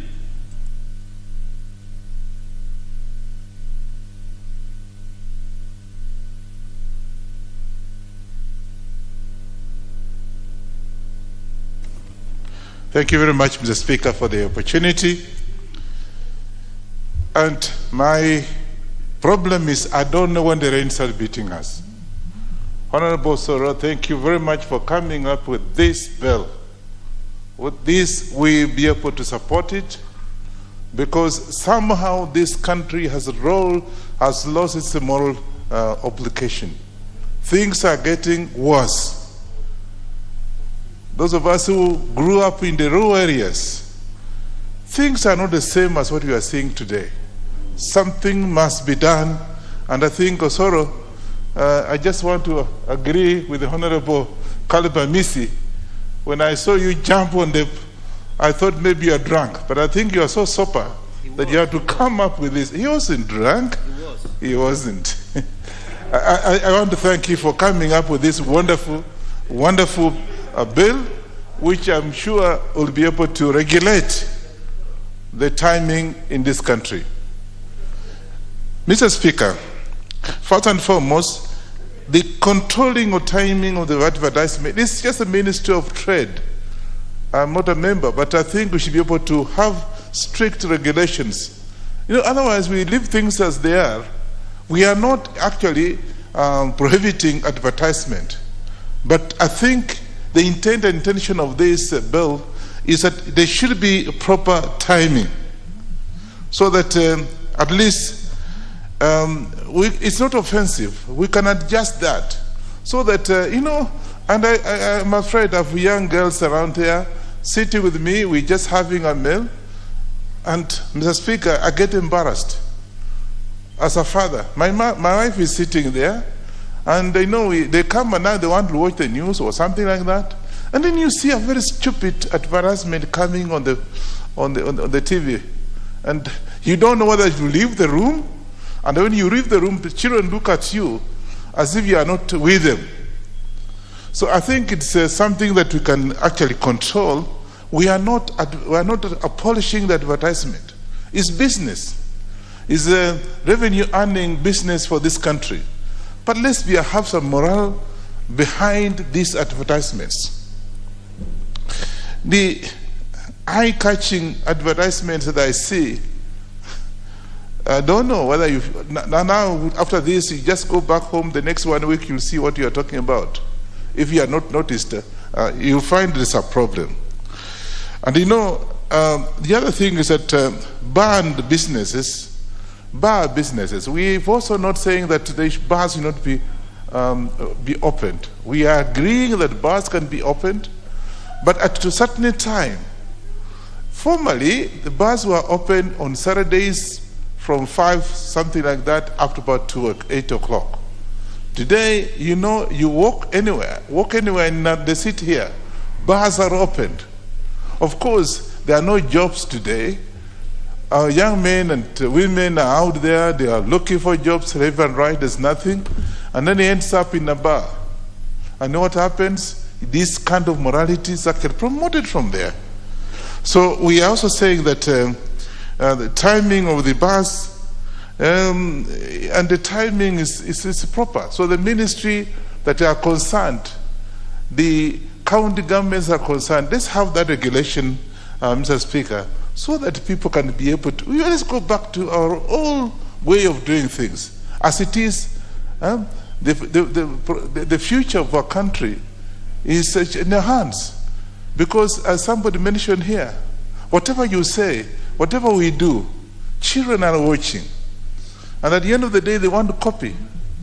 And that is where we are now today. So this bill is very timely. And you drink, okay? You drink at your own pleasure. You drink for the sake of it.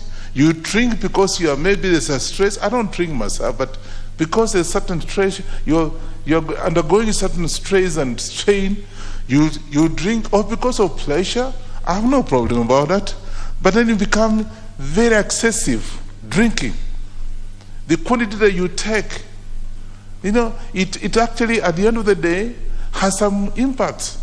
We have, if you, for example, you are driving, and if you don't allow, because I sometimes saw, maybe 10 years ago, policemen were there, strategically placed, so that so they stop, and they'll go, if you are drunk, the way you are, and they should stop and actually take you to the cells, keep you for a night or whatever until the following day.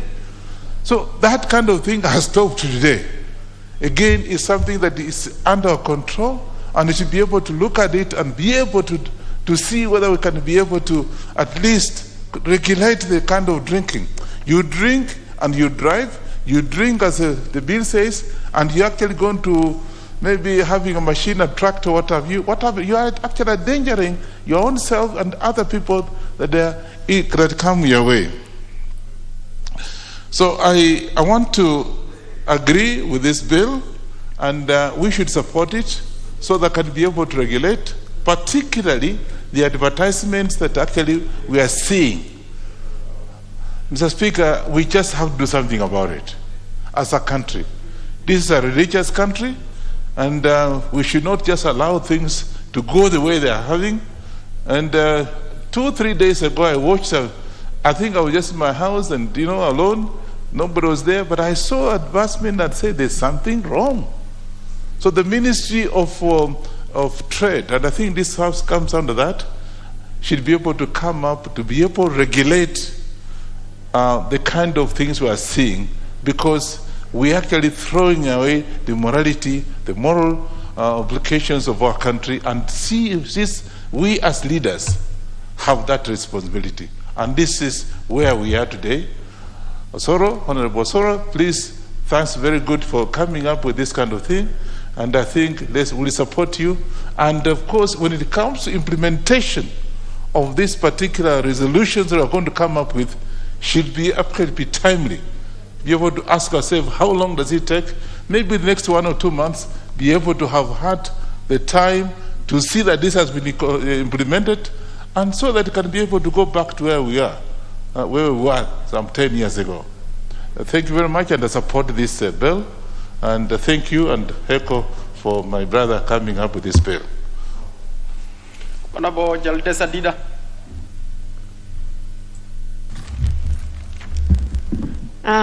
Thank you, Mr. Speaker, for giving me an opportunity to also contribute to this bill.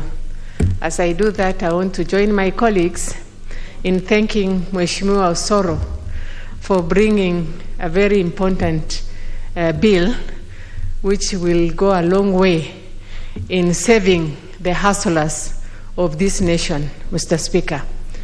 Mr. Speaker, I will try to argue from a point where I will not have any prejudiced opinion. Because I'm a Muslim, in my religion, alcohol is haram. We don't consume alcohol. Therefore, in any form, I don't advocate for its advertisement or for its consumption. However, I am a national leader. I am a leader of the people of Isiolo, which has all faith, which has people who consume alcohol, people who sell. Therefore, I want to argue as a leader without bringing my opinion. Therefore, this is very important. It is important, as has been said by another young member, Mheshimiwa Caleb, that this one actually, we needed to go further and bring more stricter amendment to alcohol in terms of consumption, in terms of advertisement, and even in terms of production. I say this, Mr. Speaker, because a lot has been said about it, the negative impact of alcoholism in this country. It has known to have destroyed families. Families, I think most of us here know, because as leaders, we interact with people, we see. Mr. Speaker, it pains me because actually most of us have even stopped watching news with our families. And because evenings are the times we get to spend with our families, it becomes difficult to open the televisions. Because you open there, an advert pops in of young people, half naked, trying to do funny advertisement, Mr. Speaker. It has influenced the society. We bring up our children telling them that alcohol consumption is not allowed, but they watch advert where it is shown that young people who consume alcohol are energetic, they have muscles, they are strong, they are clever, they can do things, and yet you tell them it is not right to consume alcohol. That puts us in a very difficult situation as parents, even practicing our faith. Therefore, this is very timely. I think at the level of the committee of the whole House, we will seek guidance from senior members, like my sister here, our mentor, Mheshimiwa Gesa, to guide us on how to bring, Mheshimiwa Mili, we will bring more amendments to enrich this bill. Mr. Speaker, when sometimes you go to constituencies, we even cannot move around freely in the morning because you find young people chasing us around. And when you give them something, instead of going to buy tea, they rush to buy some very funny drinks here and there.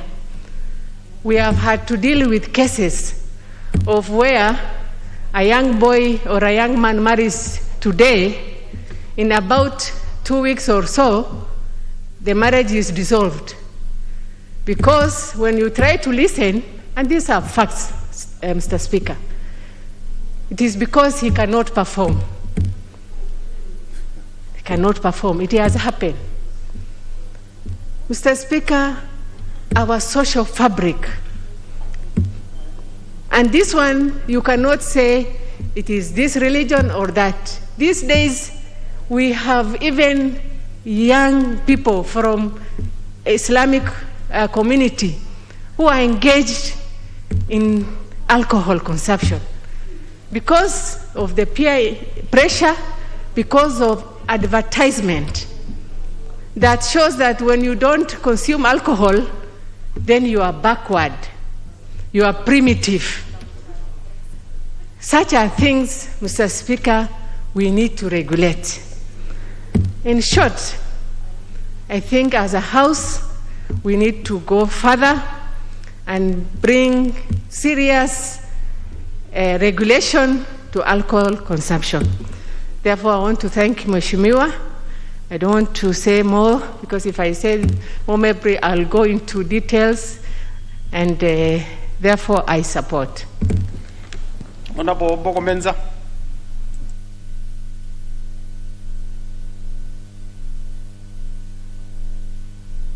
Wait, you need to be on record.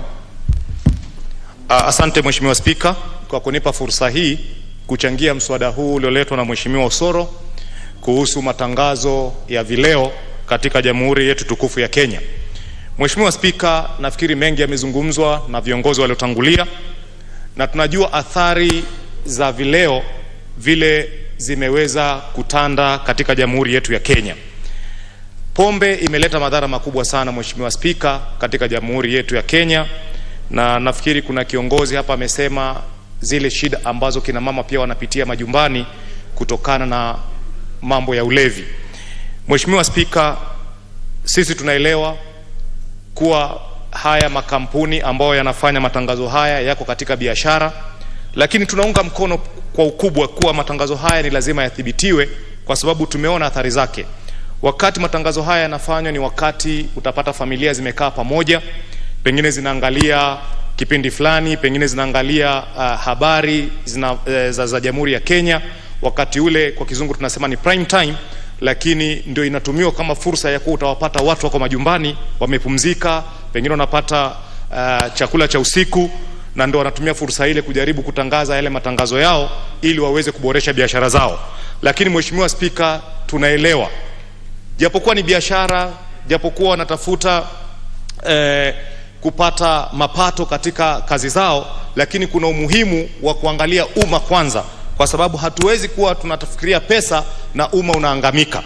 Na watu ambao hapa wamekusudiwa zaidi ni vijana wa kike na vijana wa kiume, kwa sababu wao ni wepesi wa kuiga. Wakati wanaona matangazo kama yale, kumewekwa pale mvinyo, kumewekwa kileo, kumewekwa mwanamke mrembo, wanaona kuwa pombe na warembo zinaenda sambamba, na tunaelewa kuwa hiyo si ukweli. Na hii ndio kuna umuhimu kuhakikisha mambo kama haya yamethibitiwa, ili tuhakikishe kuwa yale ambayo yanatangazwa ni matangazo yenye mwelekeo. Na kama walivyosema kiongozi mheshimiwa fulani, kuwa saa nyingine ni bora hawa wauzaji na watengenezaji wa vileo waweze kutuonesha athari zinazoletwa na vinywaji vile wanavyouza, ili watu wapate kujua kuwa kumbe kinywaji kama hiki, pombe kama hii inaweza kuleta madhara kama haya. Lakini wakituonesha tu upande moja mzuri kuwa hii inafanya hivi, inaleta picha nyingine ambayo sio sawa Mheshimiwa Spika. Kwa hivyo Mheshimiwa Spika, mimi kama mjumbe wa Kisauni, langu ni kuomba kuwa hii mswada ulioletwa na Mheshimiwa Osoro tuunge mkono. Kama kuna mabadiliko yote ambayo yanatakana kufanya wakati wa kamati ya nyumba mzima, tuweze kuyafanya ili tuhakikishe mswada kama huu unafanya kazi yake. Tunajua katika katiba kuna sheria kuwa mtu akifanya matangazo ambao hayaambatani na hali yetu ya kimaisha, anatakikana ashikwe na ashtakiwe na alipishwe faini ya karibu 500,000 au apate kifungo cha miezi 3 gerezani. Lakini tukiangalia Mheshimiwa Spika, tangu katiba hii, tangu sheria hii iwe inafanya kazi, hatujaona mtangazaji yoyote ambaye au muuzaji yoyote wa vileo ameweza kupelekwa mahakamani na kushtakiwa kuonesha kuwa sheria ile iko lakini haifanyiwi kazi, kumaanisha kuwa kuna ulegevu fulani, Mheshimiwa Spika, na kuna umuhimu wale wote ambao wanahusika katika kuhakikisha sheria hizi zinatimizwa na zinafuatwa waweze kuhakikishwa mambo kama yale yanafuatiliwa, kwa sababu bila kuwa na mfuatilio na mwongozo, shida kama hizi tutaziona majumbani sana. Mheshimiwa Spika, sisi kule Pwani tuko na kileo ambao kinatoka katika mti wa mnazi. Kileo kile ni kileo cha natural, yani ni kileo cha ambacho hakitengezwi na binadamu, lakini pia tumeona athari zake, lakini kwa njia moja au nyingine inasaidia katika masuala fulani, kwa sababu tumeelezewa hapa kuwa vinywaji hivi vya kileo, vinywaji hivi vya kizungu, vinywaji ambavyo vinatengenezwa na binadamu vimefanya wanaume wanashindwa kufanya majukumu yao ya kinyumbani wakati wako na wake zao pale. Lakini sisi kule Pwani tunasema ukiangalia majumba yetu haswa katika familia za Kimijikenda, utapata kuwa ule mti wa mnazi au pombe ile ya mnazi imekuwa kama inaongeza nguvu za kiume kwa njia moja au nyingine. Utapata familia moja mzee yuko na wake 4, yuko na watoto 20, lakini utapata kuwa yeye ni mtumizi wa kinywaji kama kile. Hatusemi kuwa ni jambo zuri, lakini tunasema kuwa haya mambo hivi vileo ambavyo vinatengenezwa na binadamu ambavyo vimeongezwa makemikali ambao hatuyaelewi ndio zinaleta athari nyingi sana, kwa sababu zinakuja zinavuruga mwili wa binadamu, zinaingilia maini, zinaingilia figo, zinaingilia kila kitu. Mwisho unapata kuwa wewe kama mwanamume unashindwa kutoa majukumu yako kama mwanamume pale nyumbani. Mwisho unalala na mke wako, inakuwa ni kama dada yako katika kitanda. Kwa hivyo Mheshimiwa Spika, mimi langu ni kuomba kuwa mswada kama huu tutilie nguvu, tutilie pondo zaidi, ili tuhakikishe tumeweza kuhimili masuala kama haya, ili vizazi ambavyo viko sasa na vizazi ambavyo vinakuja nyuma viwe na mwelekeo bora katika jamii yetu. Kwa sababu tusipochunga hawa vijana, Mheshimiwa Spika, mwisho wake tutakuta kuwa vijana wetu wameharibikiwa, vijana wale watakuwa hawana njia yoyote ya kimaisha, hawana mwelekeo bora, wataanza kuacha mambo ya masomo, watashindwa kutimiza kwenda kufanya majukumu yao ya kutafuta riziki za kila siku, kwa sababu wao wakiamka ni masuala ya pombe, ni masuala ya vileo, ni masuala ya matumizi ya mihadarati na mengineo. Mheshimiwa Spika, katika haya masuala ya vileo kule Pwani sisi tuko na shida moja kubwa sana ambayo imeletwa na huu mmea unaitwa mgoka, ambao leo ukifika kule Mombasa utapata kila kijana amenunua karatasi yake tunaita brown envelope ambayo inauzwa paka shilingi 20, ambayo imekuwa ni tatizo kubwa sana kwa vijana wetu wa Mombasa. Na tuna imani kuwa haya yote mgoka na mengineo yote yako katika vileo ambao vinasababisha madhara makubwa sana katika jamii. Mheshimiwa Spika, sisi letu ni kuomba kuwa haya masuala ambayo tumeongelea hapa tuweze kuyatilia maanani, tuweze kuyajadili kwa kina na kwa haraka iwezekanavyo, tuweze kupitisha huu mswada ulioletwa wa mabadiliko ya hii sheria, ili tuhakikishe kuwa sheria hii inafanya kazi ipasavyo. Kwa hayo mengi machache, Mheshimiwa Spika, naunga mkono kikamilifu. Sasa na Mnene, member for Taita Taveta.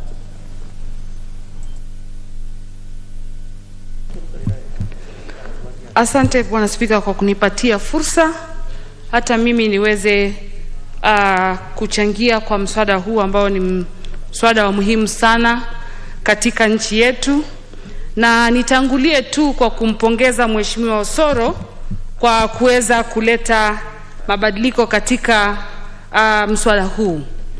Mheshimiwa Spika, nchi ya Kenya ni nchi ya maadili na ni nchi ya maadili mema, na kwa hivyo kuongelea mambo ya vileo ni swala ambalo ni swala la muhimu zaidi kuweza kulijadili, kwa sababu tumeona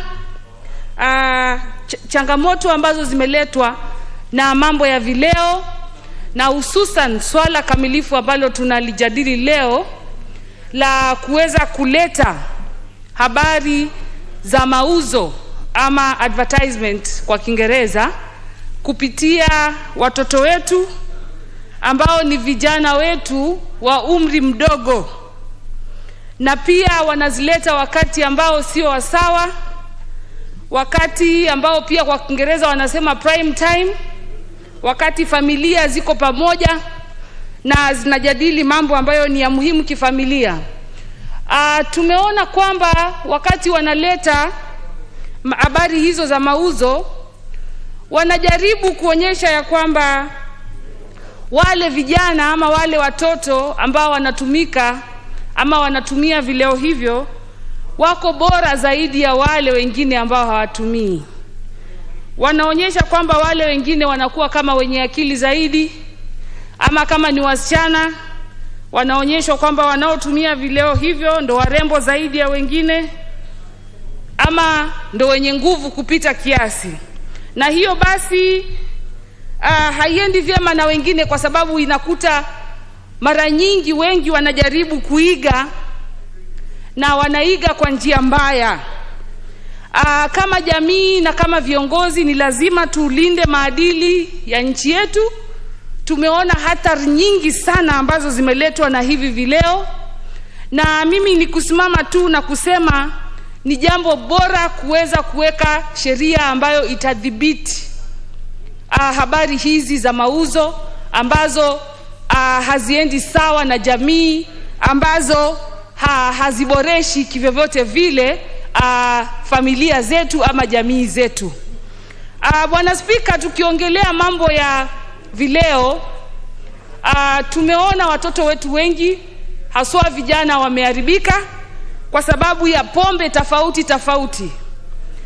Mimi nikiwa mjumbe mwakilishi wa kina mama kutoka kaunti ya Taita Taveta, huko kwangu kuna sehemu inaitwa Mwatate, na kuna vileo huko vinauzwa ambavyo vinaharibu sana wale vijana wetu. Ni vya bei ya rahisi na vinaharibu watoto.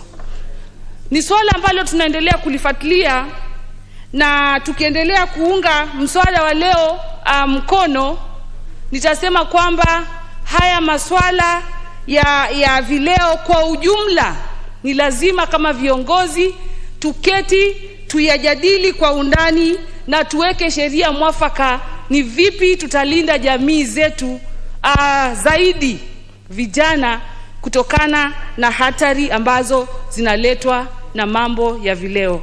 Asante Bwana Spika kwa kunipatia hii fursa, na ninaunga mkono. Honorable Wafula Munyinyi.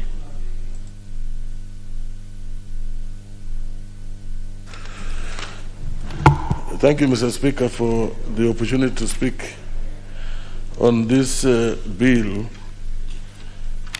regarding alcohol drinks control amendment 2019, Mr. Speaker. Mr. Speaker, first of all, I want to acknowledge that I was part of the team that also did undertake a scrutiny of this bill at the committee when the Honorable Soro made the proposal. And we looked in detail, Mr. Speaker, about the objects, the intended the objects that would be realized when this piece of legislation is passed. And Mr. Speaker, what the benefits would be in our society, in our communities. Mr. Speaker, the bill intends to give the minister power to provide for the timing for advert, like for the TV. The most popular TV in our country is Citizen. It's the one that is most widely watched. And its adverts are usually very good, Mr. Speaker. The adverts in Citizen TV come every time at the prime news, at the prime time, when you get adverts coming. And normally they have a lot of influence. If there are products being sold, they sell so much products because it is widely watched and has so much influence. So it makes a lot of sense, Mr. Speaker, when you particularly want to focus on alcoholic drinks, where normally adverts come at the time when the family, the children, everybody is focused on TV. And the Speaker, then you bring an advert of like Guinness for power. You know, you look at Guinness for power being presented on the screen and you are told, please take it. It makes you powerful. You know, when that of Plisna comes, ni bia imara kama Simba. You know, chama changu Simba, chama Simba. You know, then members of my party are associated with Plisna because Plisna ni bia imara kama Simba. But also it energizes other people. So these adverts, Mr. Speaker, need to be checked. While we appreciate the fact that you know, the TVs and media generally are profit-oriented, and they do not take responsibility for adverts. In fact, usually they place disclaimers against an advert, so to the extent that you don't hold them responsible.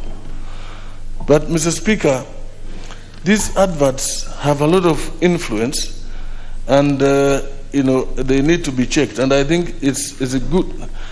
It is important that this legislation is passed so that there can be a check on the timing. There are certain adverts which have a lot of influence on young people. You know, the young people in the family, you know, watching TV, they put a lot of pressure on these young guys, Mr. Speaker. So this also needs to be checked. But at the same time, Mr. Speaker, you know, alcoholism and addiction has been steadily on the increase. Despite the curfews in our country, we've had curfew for long. And we have eateries, you know, closed, you know, early, and even businesses like hotels and bars have gone down. But the consumption of alcohol, Mr. Speaker, from the wines and spirits, the takeaway to home has been on the increase. Mr. Speaker, even use of the various other substances, apart from alcohol, the various other substances, has also been on the increase, Mr. Speaker. So we need to do much more than just having to regulate, to put regulation on adverts in the TV. That is a small percentage, Mr. Speaker. We need to do much more. We have had a piece of legislation which was passed in this House, the Psychological and Counseling Act. Mr. Speaker, its implementation has taken too long. We need to get counselors, we need to get psychologists, experts who should do a lot of work to rehabilitate, to counsel, and to prevent the damage that we're going through, the damage that we are seeing in our country. Young people getting hooked, young people getting addicted to even hard drugs, Mr. Speaker. We need, as a country, to do much more to ensure that we prevent our society from getting into this undesirable state of addiction, undesirable state, Mr. Speaker, of having people, you know, consuming excessively consuming alcohol. Mr. Speaker, COVID has also been a major factor in this, because as you push many people home, you close places. They have also been innovative, and they get this wines and, you know, spirits take away home, and this also has applied. You know, when the parents take home and they're taking with the children, you know, it just shows that it's a good thing, and therefore we need to do much more to help our families, Mr. Speaker. With those few remarks, Mr. Speaker, allow me to say I support this bill, and thank you for giving me the chance to speak again.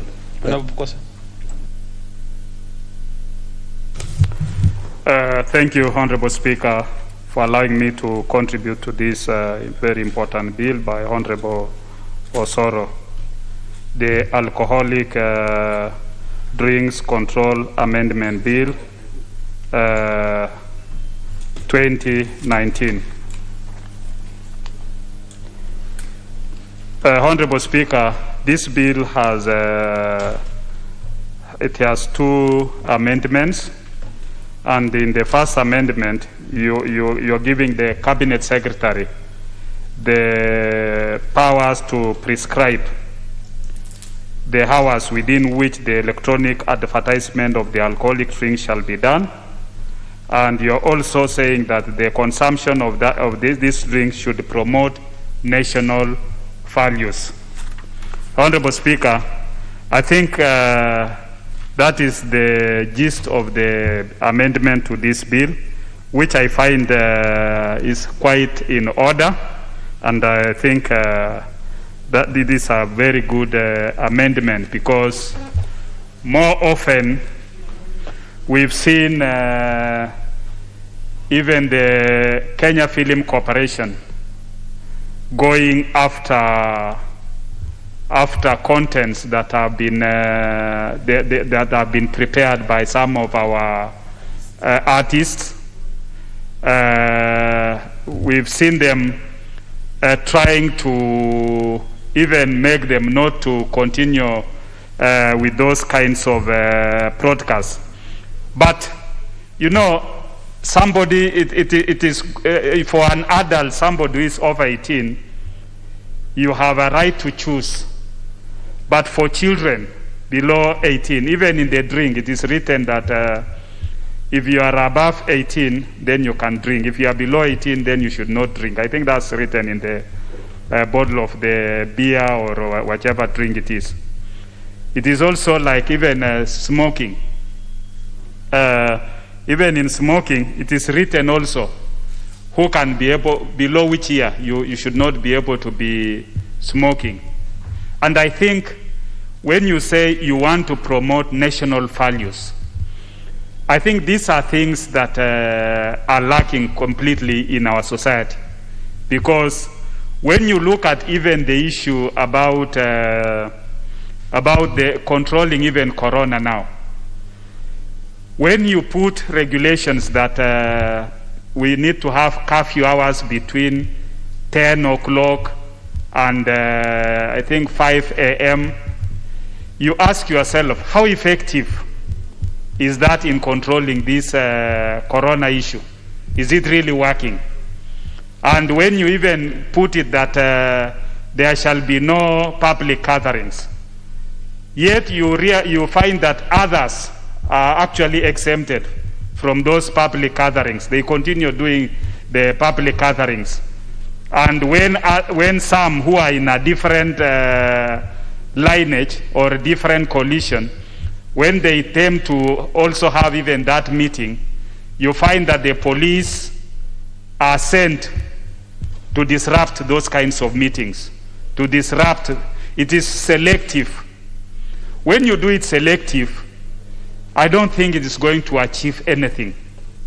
That is why you look at the spike for the coronavirus infections. The spike is still up and down, up and down. It is, we're not actually getting anywhere. And at times, the healthcare workers are even feeling frustrated, because what we do is that in most cases, I was hearing the governor of Kiambu yesterday claiming that in one of the hospitals we don't have enough more beds.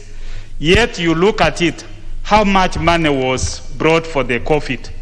We had a team that was formed, a national team that was formed to look into this COVID issue.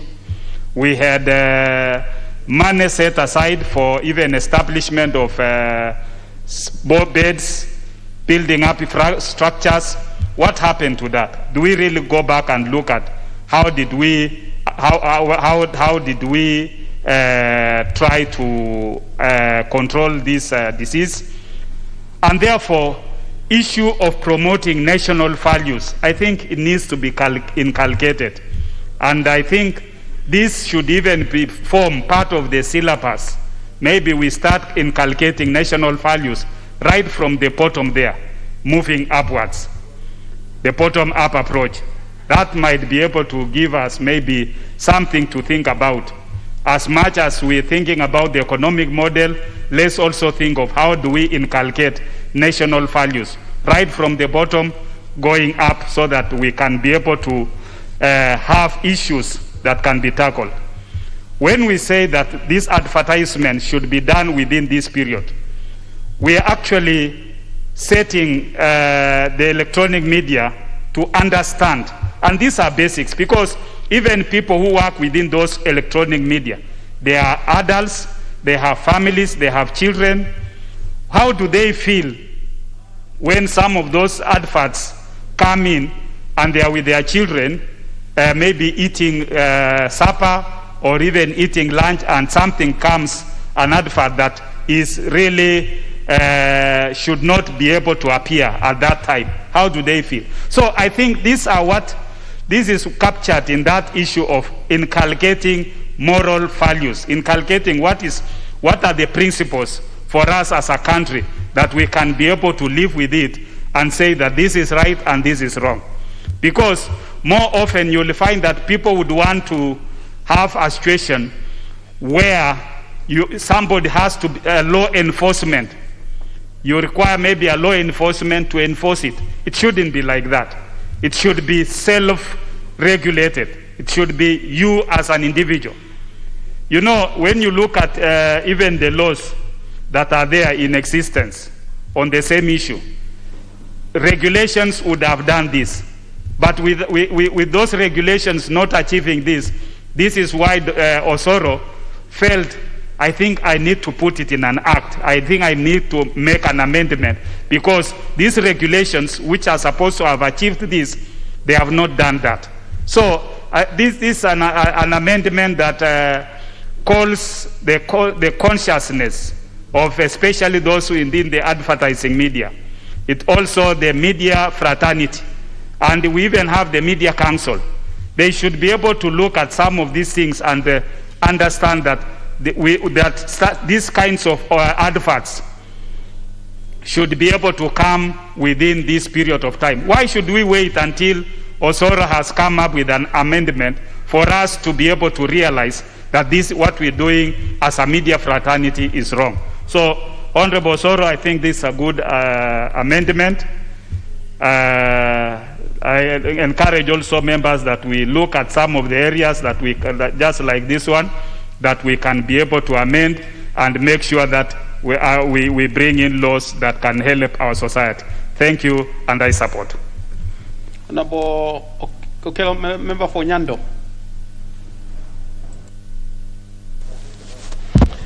I thank you very much, Honorable Speaker. Honorable Speaker, I am a bit apprehensive and hesitant to support such kind of a bill. And this stems from my Christian background.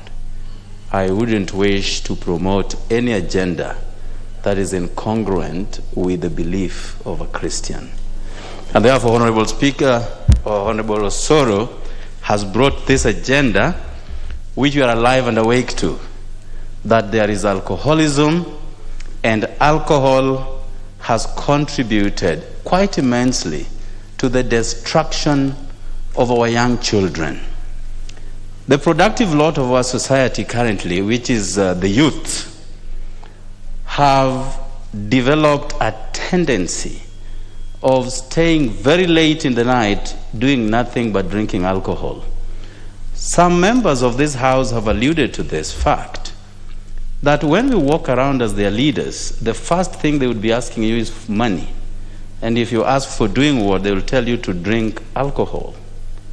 So, whereas some of our members here would be doing it in order to perpetuate their political well-being, but on the flip side, you think about the destruction that you are preferring on these kinds of people. Honorable Speaker, there are two things: to destroy a community, deny them education, and introduce them to alcohol. That is a ruined society forever.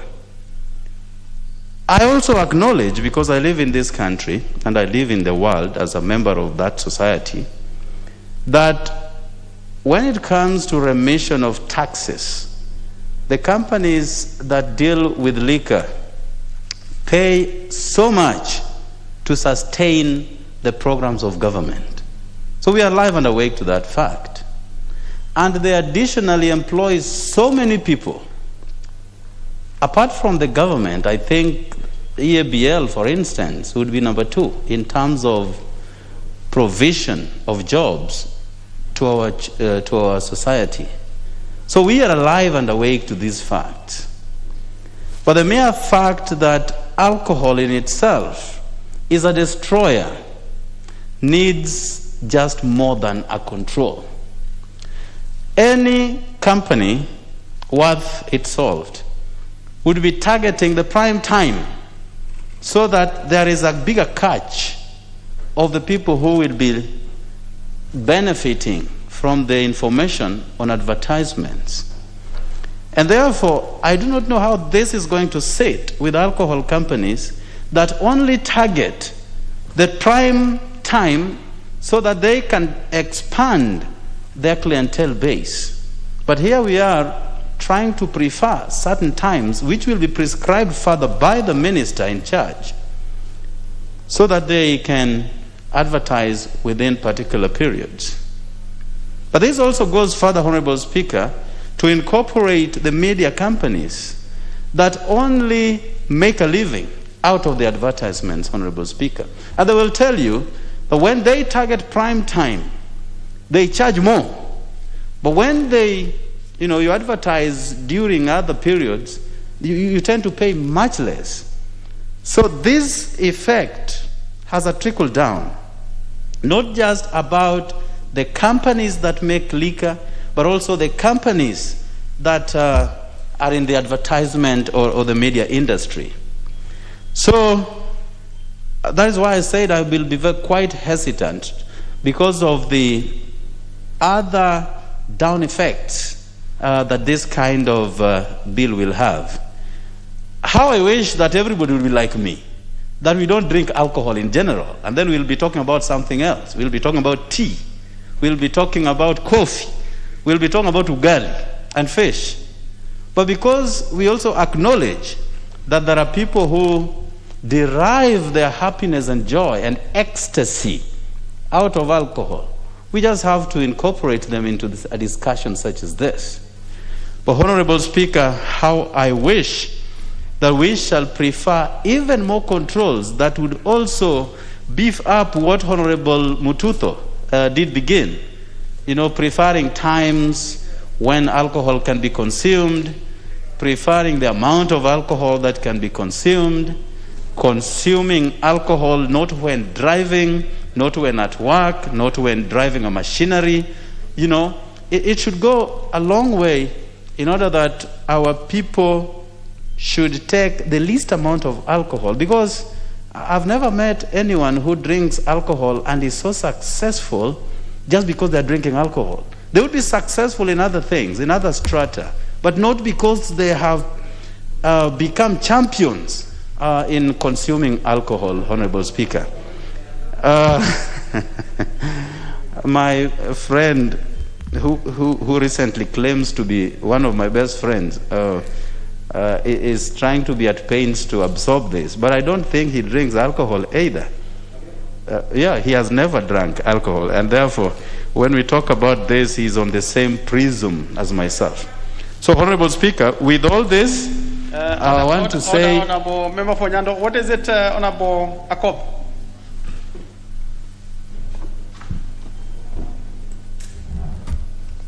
Thank you, Mr. Speaker, and I do apologize for the Honorable Member for interrupting him when he's speaking. Mr. Speaker, I'm just requesting members, given the time limit and the interest, if we could just reduce our contribution so that many more members can speak, because it has a lot of interest, but procedurally I can't actually move now for reduction of time. And this is a very straightforward matter. If we can just speak a little so that many more members speak. Thank you.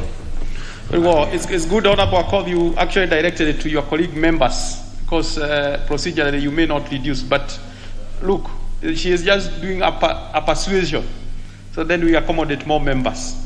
But let's see, Honorable Akob, whether your persuasion is actually persuading enough. Honorable Member for Nyando. And in line with her persuasion, I'm persuaded to that extent, Honorable Speaker. It would be a remiss not to put it clear that I subscribe to the Seventh-day Adventist faith and an ardent believer in all its doctrinal values. And therefore, just as I said, I wish everybody would be aligned to the Adventist faith so that together we do which pleases Jesus Christ. And Honorable Speaker, I do not, therefore, support a bill of this nature, and I thank you very much. Honorable Ekamais, Member for Loima.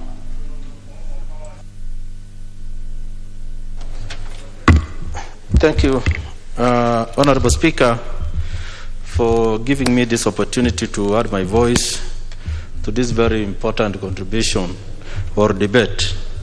Honorable Speaker, I think my colleague and friend Ozoro has brought a very good amendment that I think will have very serious effect if really passed to our youth and our communities. Honorable Speaker, I want to support the idea that we need to do something about the electronic adverts, because the rate in which actually they give very negative messages to our young children will continue impacting badly on our youth. So I think that one we should do something actually to do some overhaul so that the things that we advertise are the ones that will be captured by our youth in a more positive manner.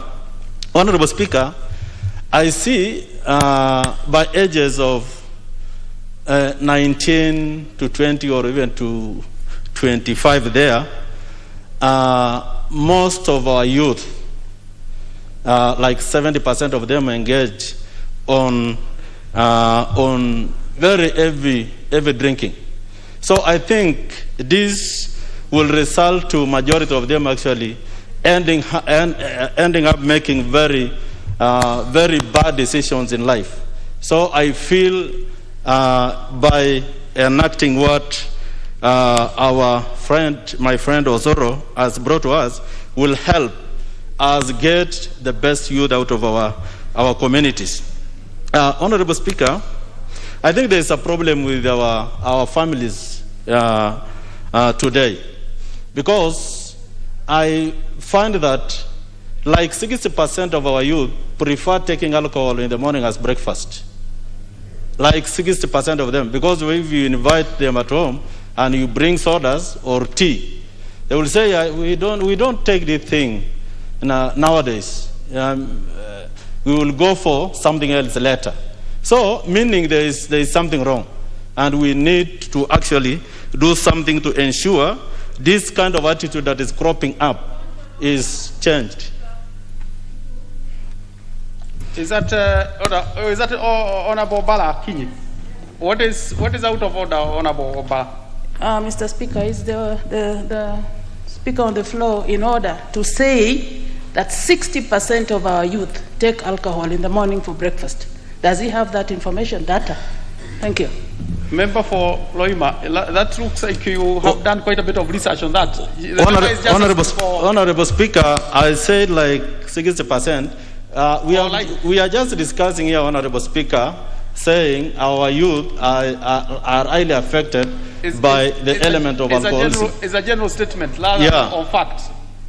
So, if indeed it's not something that we can support, we apologize for that, Honorable Member. So, Honorable Speaker, I was just saying our youth, in fact, all of us interact with our youth in our constituencies or even in our villages. You will get most of them do not really want to take a soda or even tea when you are offered an opportunity to buy for them. Most of them. That I have established as a member of Parliament for Loima. So I feel there is a need actually to do something so that we change that kind of attitude, Honorable Speaker. Honorable Speaker, nowadays there is this business of the border.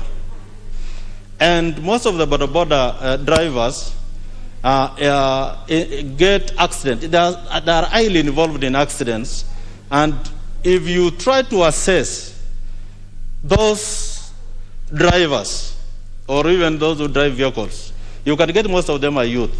So the crash risks that our people are exposed to are majorly on the side of the youth than for adults. So, Honorable Speaker, I feel this amendment is very, very important, and I join my colleagues to support it, Honorable Speaker. Thank you. Honorable Bai.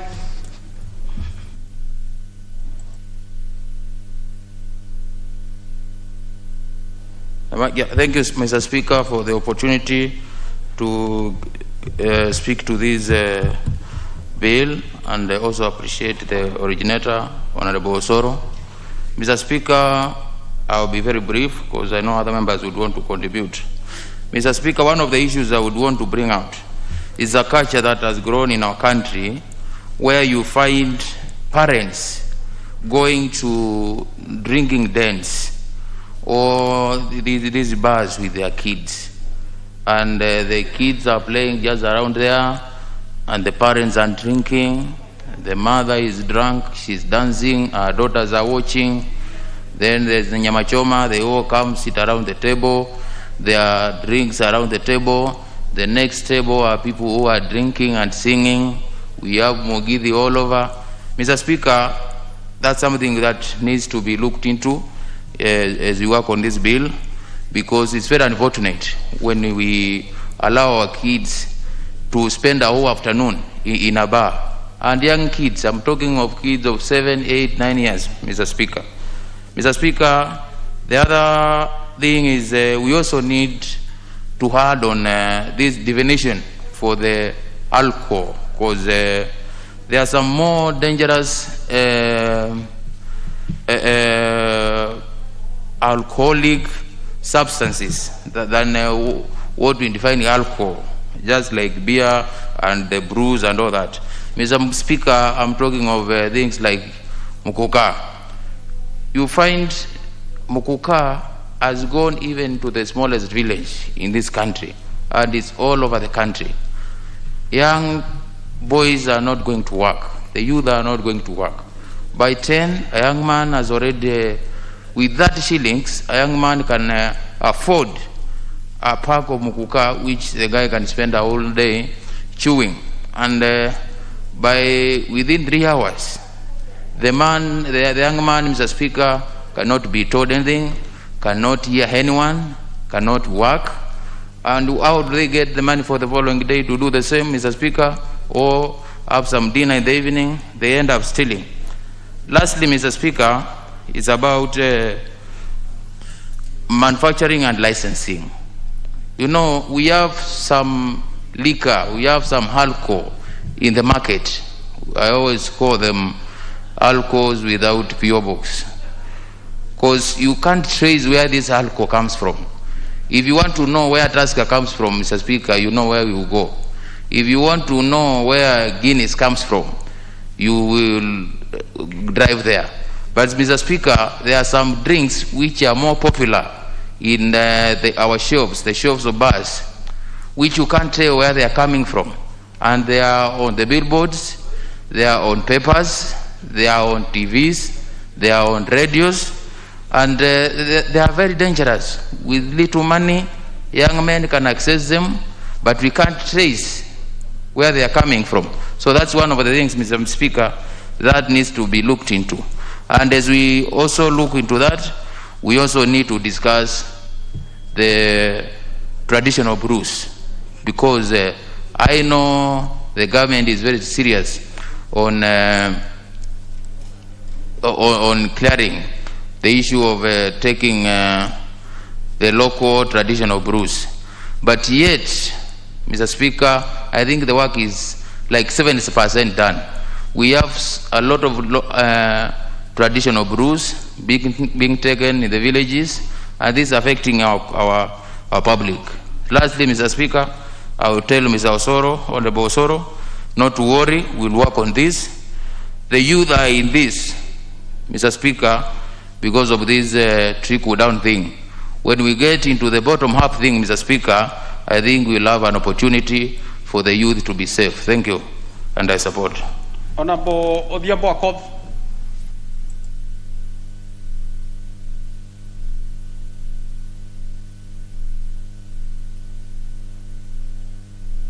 It's now okay.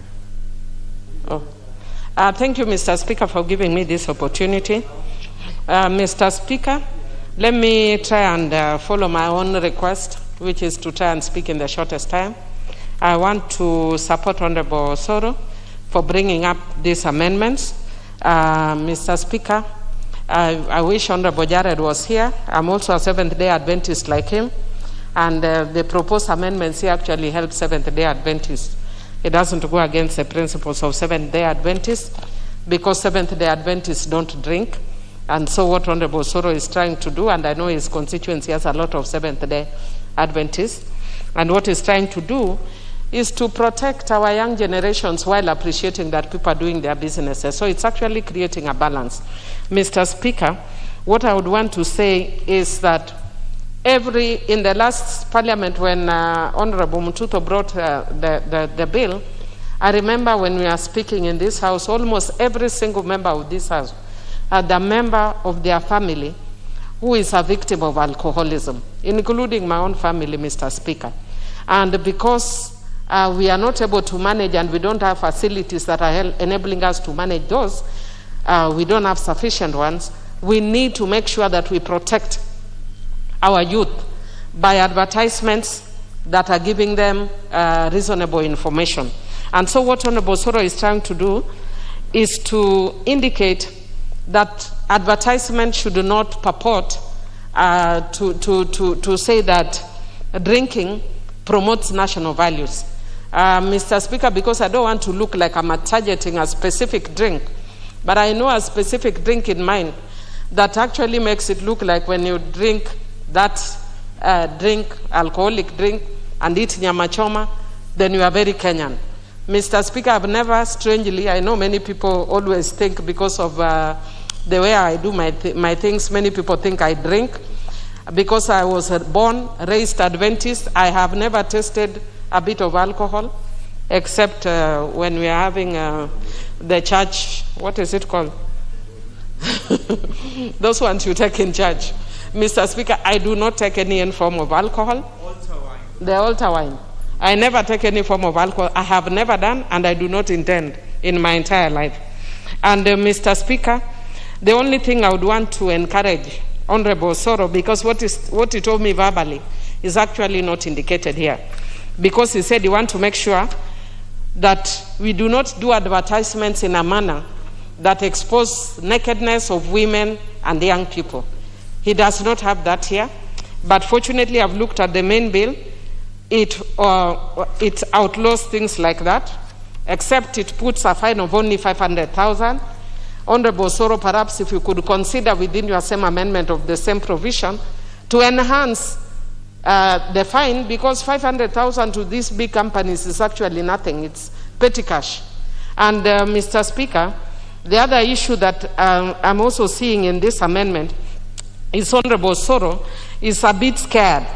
He's indicating that the Cabinet Secretary shall prescribe the hours within which electronic advertisement of alcoholic drinks shall be done in both Section 45 and Section 68. Why can't we prescribe it here? So that the times when people, when we do not want those advertisements to be done, we do it by Parliament and not wait for the Cabinet Secretary that may do their own thing. And finally, Mr. Speaker, sir, I want to encourage the honorable member who spoke before me to actually go and learn that if you actually effect devolution properly, then our youth will be sorted and will not revert to alcoholism.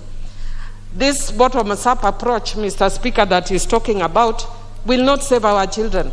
Because you notice the other day, even Honorable Alice Wahome was not able to describe what that bottom-up approach. And Mr. Speaker, in my language, we call bottom-up approach tichosianda. How does that help young people? If you lift your buttocks up, how does it help young people? Let us do things which actually are meaningful and can help people, young people and young women. With those few remarks, I support and congratulate Honorable Osoro. Thank you. That you lift your buttocks up and then sit on a wheelbarrow. Be serious, Omera. Well, let's get to the next person, and that next person is Honorable Dawood Lahim. Thank you, Mr. Speaker. Mr. Speaker, on the outset, I want to congratulate my friend, Honorable Osoro, who fortunately comes from Meru, so he knows what he's doing. Mr. Speaker, Mr. Mheshimiwa Osoro has brought these amendments to the bill, and they're very good amendments because, Mr. Speaker, when we are talking about advertising alcoholic drinks on national television and posters, big posters and all that, I think he has not mentioned the big posters at every corner. Mr. Speaker, in the year 2005, Kenya ratified the tobacco advertisement banning, and in 2007, we passed the Parliament passed the tobacco advertising bill of 2007, and in that, Mr. Speaker, from that date, we are not allowed to advertise at any place any tobacco selling. So, Mr. Speaker, when we are talking now about advertising of alcohol, I think we can even look at it in the way it is, because one of the I don't remember, one of the previous speakers has said that alcohol companies contribute a lot to the exchequer. But, Mr. Speaker, so do the cigarette companies, because even the cigarette companies contribute a lot to the exchequer. But even if it was banned for advertising, cigarettes are still sold. So, Mr. Speaker, we should look at how we are going to regulate advertising for alcohol. Not that we are banning alcohol, although I myself do not drink. But my constituents have one or two, once in a while. Mr. Speaker, the bill even mentions national values, that nobody should promote any drink which will show that it is good to drink because of national. And there is nothing like having a drink to show that you are more Kenyan than another. I think, Mr. Speaker, we need now to see how we are going to, if it is possible, to get people off the illegal brew. Mr. Speaker, in 2014-15, when His Excellency the President launched in central Kenya, and I believe you were there, Mr. Speaker, in one of the meetings at, I think it was in Sagana or Nyeri, where we talked about alcoholism being spread in central Kenya, because there were times when many people, instead of sleeping on the bed, they would sleep under the bed because they were under influence of alcohol. And, Mr. Speaker, at that time, we had an issue, and myself, in my constituency, I went around the constituency tackling illegal alcohol, which was packed in, it's called Kibondi, and it was packed in containers which were not allowed, and which some had wrong stickers of excise, stamp duty and all that. And, Mr. Speaker, we demolished a lot, and when we tried to even burn it, Mr. Speaker, you will not believe it, there was a big fire, it was like a bomb. So, can you imagine, Mr. Speaker, somebody drinking that, putting it down their throat, what kind of bomb will it be in the body? And that is why His Excellency had led that program. But unfortunately, that program did not go on very much, because after we stopped them, the sellers, retailers, who were doing the fake illegal alcohol went to court and nearly took us, we were nearly charged for malicious damage because they got court orders. So I would want to even ask the new CJ, CJ Martha Koome, to look at that the courts do not give favorable rulings to people who want to mess up our people with illegal drinks. Mr. Speaker, I want to go ahead. Mr. Speaker, we used to have traditional brews, and there are many traditional brews everywhere, and in Meru we used to call it kadoroko. It's kind of traditional brew. Not that it was very good, but at least it was a traditional brew. Not many people were allowed to drink. Young men were not allowed to drink at all. It was a brew for the old generation, and they used to drink it only occasionally. But Mr. Speaker, at the moment, if you go to a lot of places, we've got this changa, and I have seen a changa factory, Mr. Speaker, and you will be surprised what kind of things come out of that. And I don't know if those things which come out, if they enhance the